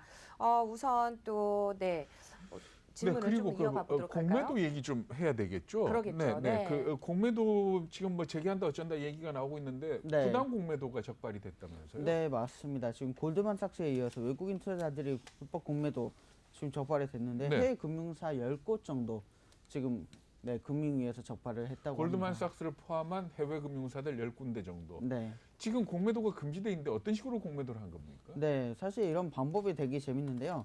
여러 가지 방법을 사용하는 중에 이제 한 2가지 방법 정도가 굉장히 크다고 합니다. 네네. 네, 그래서 제가 이제 표를 갖고 와 보니까 첫 번째는 1차 매도 후에 보유 잔고를 반영하지 않고 예. 그다음 2차 매도를 한 다음에는 이 보유 잔고를 한꺼번에 등록을 하는 바람에 이걸 이제 공매도 격차가 나면서 시간상의 격차가 나면서 네. 그러니까 이게 처음에 판 게 공매도가 되는. 그렇죠. 착시 현상이 일어나면서 우리나라 입장에서는 아 얘네들이 팔았구나 이런 느낌이 있는데 사실은 컴퓨터상으로는 전혀 전산에는 반영이 되지 않은 그런 결과가 나타나게 되는 겁니다. 아 그래요? 그럼 그 시차가 얼마나 됩니까? 1차 매도하고 2차 매도하고. 지금 이제 뭐 짧게는 3일, 길게는 일주일 정도 지금 이제 분석에 들어가고 있는 와중에 있는데요. 이번 네네. 결과가 어떻게 나오든 간에 공매도에는 굉장히 타격을 줄 것으로 보입니다. 그러네요. 그러면 사실 내가 매도를 하면 내 물건을 사간 누군가가 있지 않습니까? 네. 근데 이렇게 정말 물건 없이 팔았다면 그 사람이 주식을 못 받을 거 아니에요. 그렇습니다. 그 그러면 사람은 자연히 시- 알게 되는 거 아닌가? 자연히 알게 되는데 이게 이제 외국과 시차가 있기 때문에 며칠간 시차가 있고 이게 또 반영이 되는 게 옛날에는 이제 뭐 제가 3거래일이 걸린다 이런 얘기를 네. 드렸었는데 그런 시차 때문에 이런 피해를 모르고 3거래일이 지나고 나서 어느 순간 내 계좌에 보니까 돈이 들어와 있지 않나. 그렇죠. 주식이 네. 공매도를 했으니까 사간 사람이 있을 거고 자기 계좌에 주식이 안 들어와 있는 거 아닙니까? 네, 맞습니다. 그래서 이런 피해가 나타나는 건데 이걸 이제 금융위에서 이런 분위기가 있다 이걸 이제 포착을 하게 된 거죠. 그래서 사실은 공매도가 굉장히 지금 이슈가 뜨겁고 뭐 기울어진 장이다. 네, 이런 이야기들이 나오는데 이런 사기 수법의 사태가 나타나면서 아무래도 좀 더 우리나라에서 뜨거워질 가능성이 높다. 그 대참에도 그러니까 주식을 빌려서 팔아는 경우는 공매도하고 구분이 되지 않습니까? 네. 그러면 공매도를 만약에 앞으로 허락하게 되면 이런 거래도 가능하게 되는 겁니까? 맞습니다. 대차 거래가 사실은 굉장히 지금 중요하다 말씀드릴 수가 있는데요. 사실 비트코인 거래에서 이런 대차 거래를 많이 하고 있는 상황입니다. 비트코인을 빌려서 비트코인에 투자를 하고 예. 공매도를 하고 그 예. 수익을 가져오고 이런 거래를 기반으로 비트코인 거래가 이루어지고 있는데 그 덕분에 굉장히 빨간 불을 엄청나게 켜고 상승도 많이 하지만 또 한꺼번에 폭락도 많이 하는 그렇죠. 네, 그런 상황이 나타나고 있는데 주식에도 이런 공매도가 계속해서 적용이 되면서 아무래도 굉장히 더 힘들어질 수 있다 이런 얘기들이 나오고 있는 상황입니다. 네, 말씀 잘 들어봤고요. 사실상 어제도 좀 얘기를 해주셨었는데 이제 연기금 관련해서 좀 질문을 드려볼게요. 네. 계속해서 그동안 계속 팔아치웠었잖아요. 네, 그랬는데 맞습니다. 지금 도대체 뭐 개인 투자자를 저격한 거냐, 아니면 외국인을 저격한 거냐, 뭐 이런 얘기들이 나오는 것 같은데 이 부분에 대해서 좀 한마디 해주시죠. 네, 제가 이런 제목을 붙일 것 같습니다. 누구를 위하여 종은 울리나. 네. 사실은 연기금이 우리나라 국민들을 위해서 돌아가야 되는 그런 상황인데 지금 외국인만 저격하는 것이 아니라 개인도 저격하고 누가 어떤 수급 주체가 들어오든 간에 계속해서 팔아치우면서 재미를 보고 있는 연기금인데요. 지금 이제 1년 새 97조 정도의 이익을 봤다. 네. 이런 얘기가 나오고 있습니다. 그래서 지금 이제 100조 원에 상응하는 그런 엄청난 이익을 보고 있는데요. 사실은 이렇게 이익을 봤는데도 지금 현재 연기금이 손실을 다 회복하지 못했다 이런 얘기도 나오고 있어서 굉장히 심각한 문제라고 그렇게 보여집니다. 네. 그러니까 연기금이 말하자면 이때까지 주가 오른 데 대해서 어떤 주가에 말하자면 앞으로의 전망이나 이런 어떤 투자자적인 입장에서 접근한 게 아니고 네, 이익 실현에 급급한 그런 모습을 보여줬다 이 말씀이시죠? 네 맞습니다. 그동안 너무 많이 잃었기 때문에 이 부분을 이제 굉장히 주식시장이 화랑을 띠니까 이 부분에서 메꿔야겠다는 공격적인 투자 전략을 세우면서 어떤 수급 주체가 들어오든 간에 팔아내는 근데 그게 지금 교체 매매를 하고 있는 겁니까? 아니면 지금 주식 물량 자체를 줄이고 있는 겁니까? 주식 물량 장치를 엄청나게 줄이고 있습니다. 실제로 발표로도 보면 주식 물량은 지금의 10분의 1 정도로 축소하는 게 맞다라는 약간 어이없는 그런 표현을 발표를 했는데요. 이 부분에 있어서는 아무래도 연기금이 계속해서 이 빨간 불을 이용하면서 이익을 더 챙겨가지 않을까 그렇게 예상이 되는 근데 부분입니다. 나중에 주가가 더 올라가면은 배가 아플 텐데. 그렇죠. 나중에 더 올라가면 분명히 배가 아프겠지만 제가 볼 때는 지금의 손실을 채우기 위해서 어떤 방법이라도 써야 된다. 이런 게 연기금의 지금 절실한 그런 마음이 아닐까 싶습니다. 네. 오늘 뭐 뉴스에 보니까 또 타이거 우즈 뉴스가 나왔었어요. 그렇죠. 우리 앵커. 어저께 네. 얘기했었죠. 네, 맞습니다. 근데 사실 어저께 그 타이거 우즈 기사 나왔을 때 걱정했던 게 현대차를 타고 있었지 않습니까? 맞습니다. 제네시스를 타고 있었는데 이 제네시스 결함 아니냐라는 네. 이 부분 때문에 걱정을 했었는데 오히려 아니라면서요. 또 호재가 네. 됐다면서요. 그리고 제가 또 영화 럭키라는 영화 제목을 한번 또 붙여볼 수 있을 것 아, 네. 같습니다. 네, 현대차로서는 타이거 우즈가 현대차 덕분에 그래도 많이 다치지 않고 생존할 수 있었다. 이런 표현이 나오면서 미소를 한번 머금고 다시금 오늘 빨간불을 켤 수 있는 그런 기회. 제대로 마케팅이 됐네요. 네, 맞습니다. 현대차가 안전하다. 그러니까 10m에서 떨어졌는데 네. 뭐 다리는 물론 복합골절이 있었다 그렇지만 네. 그 정도 살아날 수 있었던 게 제네시스의 어떤 안전성 때문이다. 네, 맞습니다. 이렇게 받아들이신다는 거죠. 네, 뭐 에어백이 10개가 한꺼번에 터져주면서 사람을 보호하고 자동차는 많이 망가졌음에도 불구하고 이렇게 살아있을 수 내부적으로는. 있었다. 네. 네, 이런 기사들이 연이어서 나오면서 오히려 현대차에는 지금 기회가 되고 있다. 이런 그렇죠. 뉴스가 나오고 있습니다. 그러니까 10m 높이에서 떨어졌는데 의식이 또렷한 채로 병원에 실려왔다. 그런 기사도 있더라고요. 네, 맞습니다. 그래서 뭐 물론 의식이 또렷해서 고통은 굉장히 있었겠지만 그렇죠. 여러 가지 부분에서 생명을 그냥 그대로 보존할 수 있었다. 이 얘기는 굉장히 좋은 뉴스라고 전해지고 있더라고요. 네. 사실 그 부분이 사고가 굉장히 많이 나는 그런 구간이라고 하더라고요. 그 저 사고 난 지점 자체가. 네, 지점 네. 자체가. 그런데 그런 와중에서도 대형 사고들이 빈번하게 일어나는데 사람들이 많이 다치는데 타이거 우즈는 이렇게 덜 멀쩡하니까. 다쳤다. 네. 네. 사실상 어제까지만 해도 이게 악재로 좀 적용을 하는 게 아닐까 이런 걱정을 좀 했었는데 오히려 호재로 전환이 되는 그런 상황이었던 것 같습니다. 현대차 주가가 어떻게 반영이 될지 또 오늘장 계속해서 지켜보셔야 될 것 같습니다. 우선 그 현대차 뭐 주가 말고도 우리가 또 관심을 가져볼 많은 주가들이 있는 종목들이 있는데요. 사실 네. 저번에도 얘기해 주셨던 언급했던 그 문제가 될 만한 것들 있잖아요. 뭐 EID라든지 뭐 이트론 뭐 이런 계속해서 관심을 많이 갖고 계신 것 같은데 네. 어떻게 보고 계신지 한번 네. 궁금한데 좀 설명을 해주시죠. 제가 오늘 여러 가지 종목을 좀 가져와 봤는데요. 네. 뭐 EID부터 최근에 이트론, 네. 그리고 어제 같은 경우에는 또 GV가 굉장히 관심을 받는 그런 상황이 있었습니다. 디젠스도 이트로는 러시아 백신 백신하고 관련해서. 관계된 거죠? 네. 근데 이런 굉장히 소형 종목들인데 갑자기 급상승을 하는 네, 그런 모습을 나타줬는데 굉장히 재밌는 게 이 종목들을 보면 거래량이 거의 없다가 갑자기 이슈가 터지면서 거래량이 폭발을 하고 그 다음에 또 거래량이 또 전혀 없어요. 그러니까 작전주 만약에- 아닐까요? 그렇죠. 계속해서 좋은 주였다면 이렇게 터진 다음에 계속해서 좋은 흐름을 이어가야 되는데요. 그런 주를 보면 이제 대표적으로 박셀바이오 같은 것들이 박셀바이오. 네, 좋은 주라고 평가를 드릴 수가 있습니다. 사실은 박셀바이오도 처음에 나왔을 때는 이게 작전주가 아니냐 이런 얘기들을 많이 했는데 박셀바이오 같은 경우에는 그래프를 본다면 처음에는 이제 뭐 관심이 없었는데 한번 관심을 받고 나서는 계속해서 유동적인 자금이 흘러 들어가는 그런 모습을 보여주고 있거든요. 네. 네, 그런 반면에 EID 같은 경우 네, 반짝하고 자금 유동이 전혀 없고 네, 지금 이제 GVA 같은 경우도 엄청 자금이 들어갔는데 자금이 들어간 상황에서 나오거나 들어가지 않는 그러니까 지금 말씀하신 것처럼 작전주냐 아니면 어떤 실질 펀더멘탈이 있는 주식이냐 차이는 어떤 재료가 나왔을 때 거래량이 확 늘었다가 네, 작전주들은 나중에 푹 하고 거래량 자체가 줄어드는데 네, 안 그런 실질적인 가치가 있는 주식들은 그 거래량도 유지가 되고 주가도 유지가 되더라 이 말씀이시죠? 네, 맞습니다. 그리고 또 되게 재밌는 것도 하나 제가 가져왔는데요. 어떤 주식이냐면 네.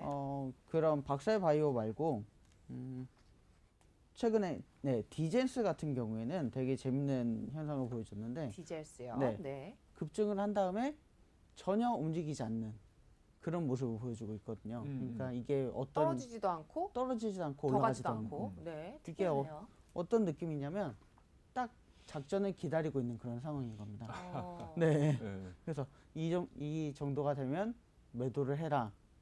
이걸 기다리고 있는 상황이다 이렇게 네. 말씀드릴 수 있습니다. 괜히 그래서 저희 프로그램 보시면서 이렇게 관심을 가졌다가 물리시는 경우가 생길까봐 좀 걱정이 되는데 그러니까요. 이런 작전주로 보시는 거죠. 이렇게 네. 되면은 굉장히 위험하다는 거, 리스크가 크다는 걸 좀 염두에 두셔야 될 것 같습니다. 근데 아니, 아까 말씀하신 것처럼 박셀바이오처럼 네. 처음에는 혹시 이게 뭐 작전주 아니냐라고 걱정을 했다가 막상 주가 움직임이나 뭐 이 실적이나 이 나중을 보니까 실질이 뒷받침되는 주식이더라. 네네네. 근데 사실 개인 투자가들 입장에서 이게 실질적으로 좋은 주식이냐 아니면은 작전 세력이 덤빈 거냐 네. 이걸 구분할 수 있는 어떤 척도가 있을까요? 네, 제가 그래서 오늘 그걸 말씀드리려고 자료를 가져왔는데요.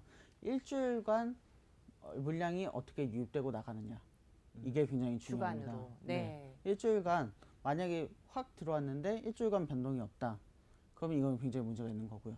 일주일간 변동이 없다는 뜻은 네, 들어오지도 나가지도 않는다는 거죠. 음. 그래서 작전 세력만 딱 들어오고 어, 나머지 세력은 들어가지 않는다. 이런 느낌이고요. 또 수급을 일단 보라는 말씀이시네요. 맞습니다. 네. 딱 들어왔다가 빠지는데 그 다음에 또 움직임이 없다. 이것도 작전 세력이 들어왔다 나간 그런 흔적이라고 볼 수가 있습니다.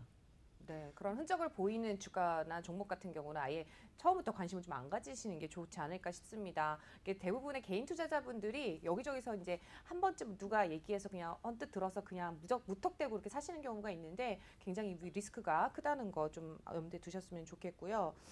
오늘 또 혹시 뭐 저가 매수의 기회가 있다든지 아니면은 저희 시청자분들을 위해서 좀 추천해 주시고 싶은 종목이 있을까요? 네, 사실은 오늘 제가 뭐 금감원에서 이제 은행들을 대상으로 오늘 네 굉장히 조사가 벌어지는데 우리 신한 제재심이 들어갈 것 같고요.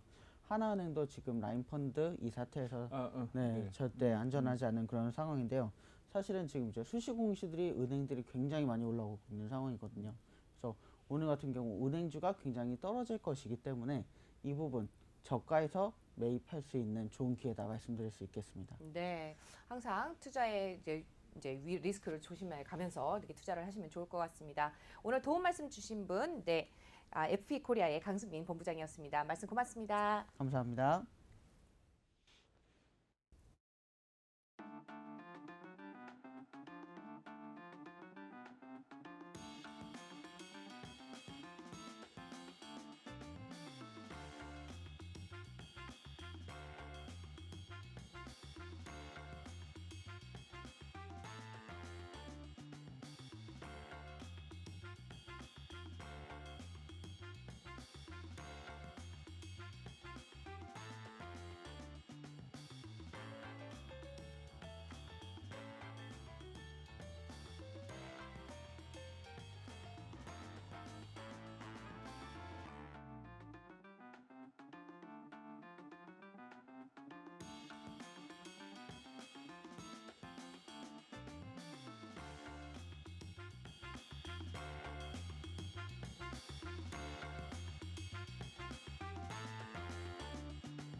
네, 매일 아침 여러분의 투자 전략을 세워드리는 오프닝벨과 함께하고 계십니다. 이번에는 김기성 앵커가 꼽은 이슈이신데요. 어떤 이슈들이 있는지 함께 확인을 좀 해보시면 좋을 것 같습니다. 우선 앞서 전문가와 좀 말씀을 나눠봤을 때 현대차에 대한 이야기를 좀 잠깐 나눠봤습니다. 현대차 타이거 우즈의 차량 사고로 어떻게 보면 호재로 작용을 한 마케팅에 된 것 같기도 한데요. 그거 외에도 사실 정밀 조사에 좀 들어갔던 현대차 코나 전기차의 화재 원인이 배터리 셀 때문이다. 이런 이야기가 나오고 있어요. 네, 그렇습니다. 그러니까 코나 EV, 코나 전기차가 2018년 5월 이후에 화재 사건이 모두 15건이 일어났습니다. 그래가지고 네. 작년 10월에 대규모 리콜이 있었거든요. 그런데 그 리콜 이후에도 문제가 발생을 했고 그 이후에는 전기버스 일렉트릭에서도 화재가 났었습니다. 그런데 이게 모두 LG 에너지 솔루션에서 만든 배터리였다라는 그 부분에서 문제가 돼가지고 조사를 해왔는데 일단 국토부 발표는 뭔가 하면은 배터리 셀에 문제가 있었다는 겁니다. 그러니까 난징 공장에서 2017년 9월부터 2019년 7월까지 생산한 배터리 쉘에 문제가 있어가지고 이것 때문에 화재가 났다라는 게 국토부의 해석이고 여기에 대해서 LG 에너지 솔루션은 받아들이지는 않습니다. 재현 실험에서 나오지 않았다라는 그런 입장이긴 합니다. 그래서 어쨌든 간에 국토부의 이런 입장을 받아들여서 현대자동차가 코나 EV하고 아이오닉, 전기버스 일렉시티까지 해가지고 모두 국내외 합쳐서 81,701대입니다. 81,701대의 배터리를 갖다가 전량 교체해 주겠다 이렇게 발표를 했습니다. 여기에 들어가는 돈이 1조 원이 넘습니다. 그래가지고 현대자동차 입장에서는 현재 LG 에너지 솔루션하고 어떤 분담에 관한 얘기가 이루어지지 않았기 때문에 이 금액을 전액 작년 4분기에 반영을 했다 이렇게 발표를 하고 있거든요. 그리고 나중에 LG 에너지 솔루션하고 이 부분에 대해서 협의를 할 것이다 이렇게 밝히고 있습니다. 그러니까 결국은 1조 원을 두고 누가 얼마나 부담을 하느냐 하는 부분을 가지고 결국 문제가 될 텐데 서로 간에 얼굴을 붉히는 일이 생기지 않을까 걱정을 살짝 하는 분들이 많습니다. 그런데 어찌 본다면은 어떨까요? 누가 갑이고 누가 을이 될까요? 아무래도 현대차 쪽이 갑이 되지 되겠죠. 않을까요? 네. 뭐 그런 쪽으로 해서 해석을 해도 좋을 것 같고요. 그리고 또 이 사실은 이 리튬 이온 배터리 자체가 이 폭발이나 화재 위험이 참 많거든요. 그러니까 네. 잠깐 설명을 드리면은 이 우리가 옛날에 휴대폰 뚜껑 열 수 있을 때 보면은 그 배터리 있었죠. 있죠. 네. 이 배터리가 배터리 셀입니다. 근데 자동차 같은 경우는 이 휴대폰이 쓰는 전기보다도 수천 배 많은 전기를 써야 되지 않습니까? 그럼요. 그러니까 이 셀을 묶어 가지고 모듈을 만들고 이 모듈을 묶어서 팩을 만듭니다. 그런데 이번에 문제가 된 건 뭔가 하면 셀 기본 자체에 문제가 있었다.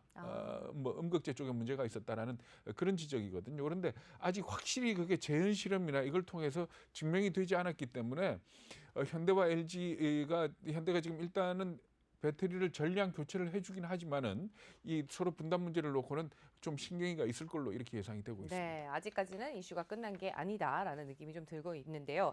두 번째 이슈로 좀 넘어가 보도록 하겠습니다. 저희 앞서서 저희가 8시부터 이제 진행을 해드리면서 저희 게임스톱에 대해서 좀 얘기를 글로벌 인사이드에서도 전해드렸는데요. 그 게임스톱의 부사장이 결국에 바뀔 것이다. 네, 이런 이슈가 나오고 있죠. 네, 그렇습니다. 게임스톱 우리나라에서 주식 샀던 분들도 많기 때문에 아마 다들 잘 아실 겁니다. 네. 일단 잠깐 짚고 넘어가면 게임스톱이라는 회사는 어떤 회사인가 하면은 미국하고 캐나다, 호주의 지점들, 말하자면 프랜차이즈점들을 가지고 있습니다. 그래서 그 업소가 한 5,500군데 정도 되는데 주로 판매하는 게 비디오 게임 그리고 가전제품 판매하는 그런 회사입니다. 그러니까 네. 어떻게 보면 별 특이성 없는 그런 유통업체다 이렇게 보시면 되는데 특히 작년 10월에 분기 실적을 발표한 걸 보면은 1,880억 달러 손해본 걸로 나왔습니다. 그러니까 200억이 넘는 손실을 네. 기록을 했거든요. 그 당시에 주가가 얼마였는가 하면 20달러 전후였습니다. 그러니까 이 월가의 공매도 업체들이 보기에는 20달러도 높다. 그래가지고 공매도 공격을 한 겁니다. 그런데 이 공매도 공격에 대해서 커뮤니티 사이트 레딧을 네. 중심으로 한 그 SNS에서 말하자면은 공매도 세력을 때려잡자 해가지고 게임스톱을 갖다가 기업의 실적과 관계없이 내재의 가치와 관계없이 집중적으로 사들였던 겁니다. 그래가지고 주가가 얼마까지 올라갔는가 하면 483달러까지. 그러니까 20달러 수준하고 비교를 하면 거의 2000%를 그렇죠. 올라가서 이게 문제가 됐었거든요.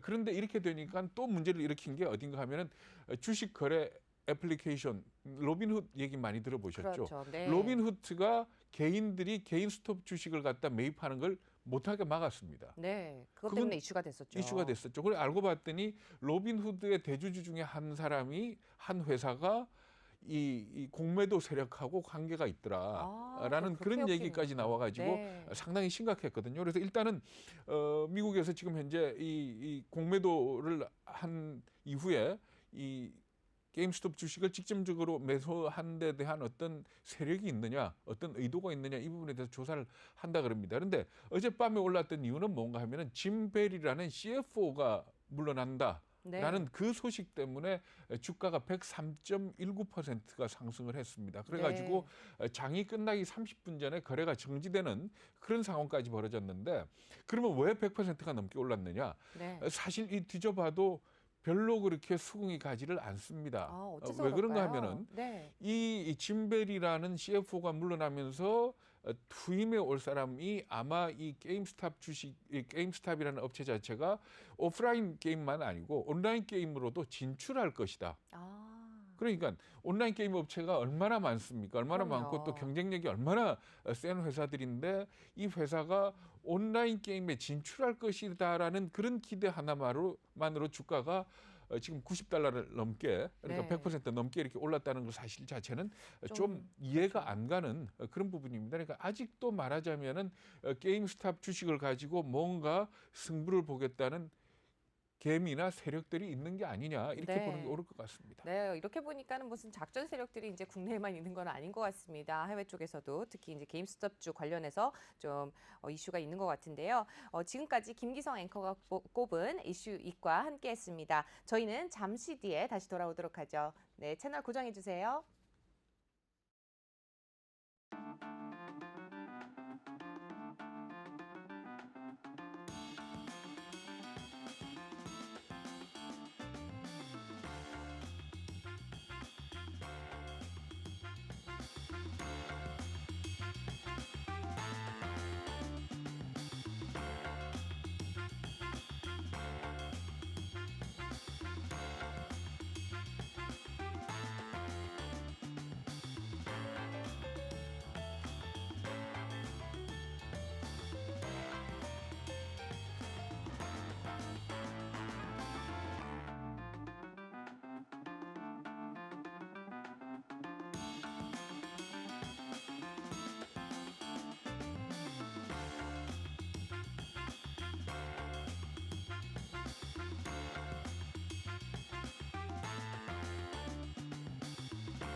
네, 오프닝 벨과 함께하고 계십니다. 이 시각 증시 상황은 어떤지 한번 확인해보고 돌아오겠습니다. 이수민 캐스터 나와주시죠. 네, 시황센터 이수민입니다. 현재 9시 37분 구간 지나고 있는데요. 오늘 우리 시장 굉장히 좋습니다. 뉴욕의 훈풍이 여기까지 불어오는 듯한 느낌입니다. 개인들을 다시금 모으고 있는 우리 시장, 현재 어떻게 흘러가고 있는지 한번 체크해 보시죠. 먼저 지수부터 확인해 보겠습니다. 네, 먼저 코스피 지수 현재 1.9% 상승하고 있습니다. 계속해서 장 초반부터 강한 흐름 이어가고 있는데요. 3,051.79포인트 현재 지나고 있습니다. 코스닥 같은 경우도 1.88% 빨간불 켜내면서 923.33포인트 현재 지나고 있습니다. 네, 이어서 수급 상황도 한번 살펴보도록 하겠습니다. 먼저 코스피 수급 상황입니다. 오랜만에 외국인들이 들어오는데 그 금액도 꽤나 큽니다. 거의 800억 원대 현재 물량 담아내고 있는 상황이고요. 기관이 757억 원 매도 우위 보여주고 있습니다. 연기금 쪽에서는 담아내는 모양새지만 지금 금융투자 쪽에서 많이 팔아치우고 있는 거 확인하실 수 있습니다. 개인이 다시 좀 매도세로 돌아섰네요. 코스피 경우에는 33억 원 매도 우위 보여주고 있습니다.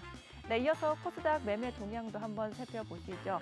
코스닥은 기관과 외국인의 동반 매도세 보여집니다. 기관이 371억 원, 외국인이 441억 원 각각 매도 우위 보여주고 있고요. 개인이 870억 원대 홀로 매수하고 있습니다. 네, 이어서 시총 상위 종목들 움직임 한번 살펴보시죠. 먼저 코스피 1위부터 5위 종목입니다. 오늘 삼성전자와 SK하이닉스, 네이버, 시총 1, 2, 3위 종목들이 굉장히 강한 흐름 가져가고 있습니다.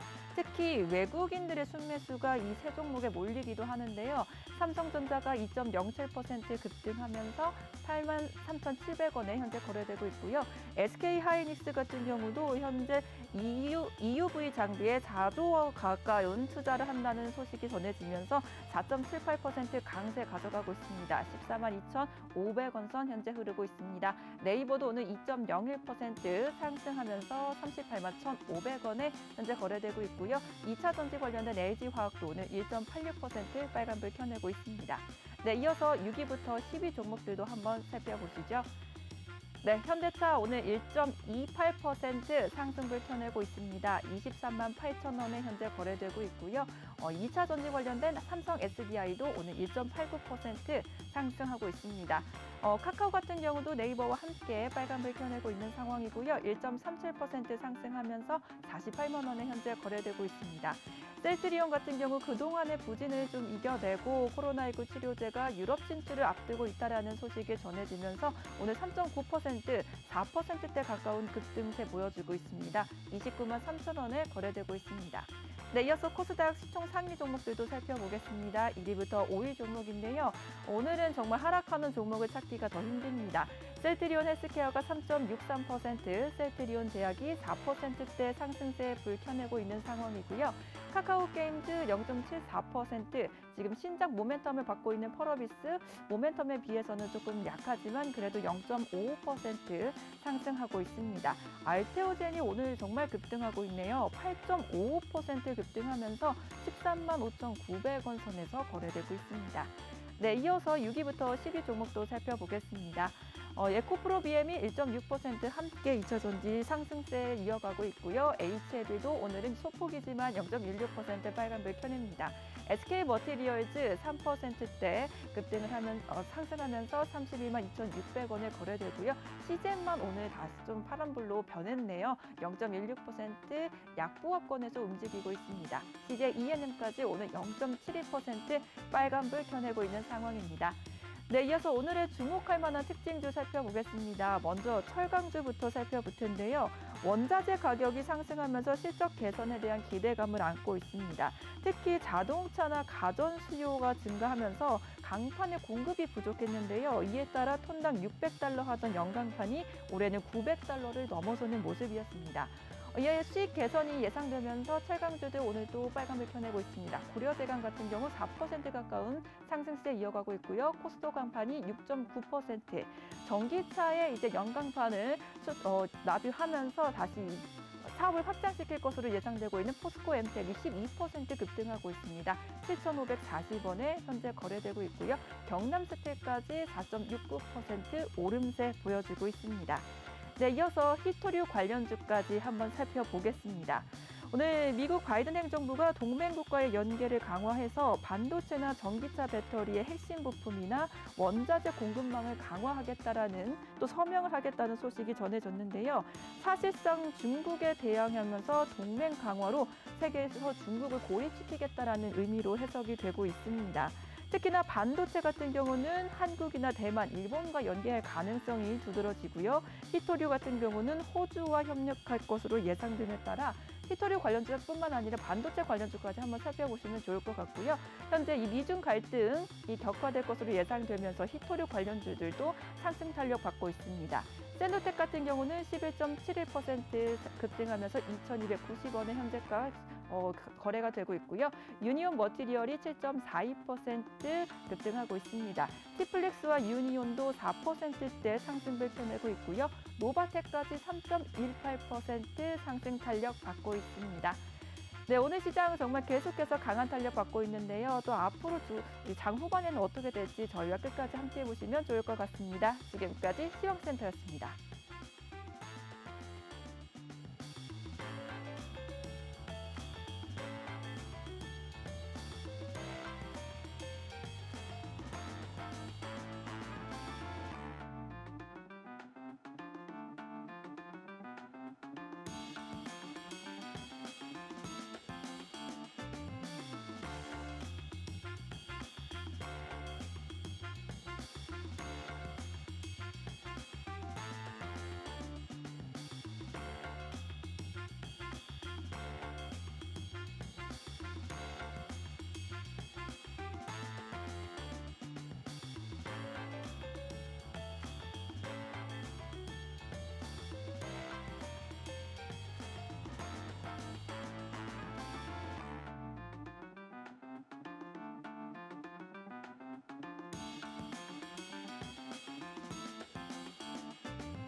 이 시각 증시 상황 확인해보고 오셨습니다. 코스피는 외국인의 매수세에 힘입었고요. 코스닥은 개인의 순매수세에 힘입어서 지금 빨간불을 켜고 있는 상황입니다.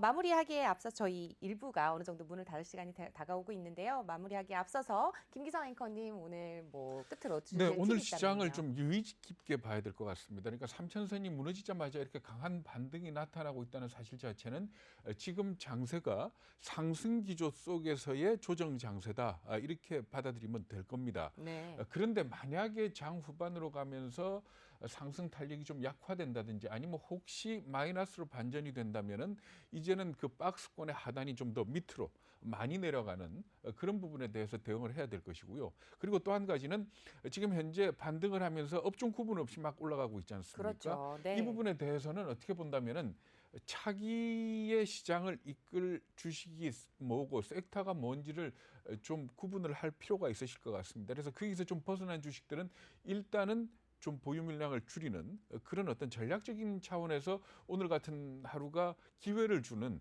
그런 날이 아닌가 이런 생각이 듭니다. 네, 맞습니다. 항상 투자 전략을 올바르게 가져가시는 습관을 들이시는 게 중요할 것 같고요. 저희 오프닝 벨과 계속해서 좋은 투자 전략 만들어 나가셨으면 좋겠습니다. 저희 1부는 여기서 인사를 드리고요. 잠시 후에 2부에서 다시 찾아뵙도록 하겠습니다. 채널 고정해 주세요.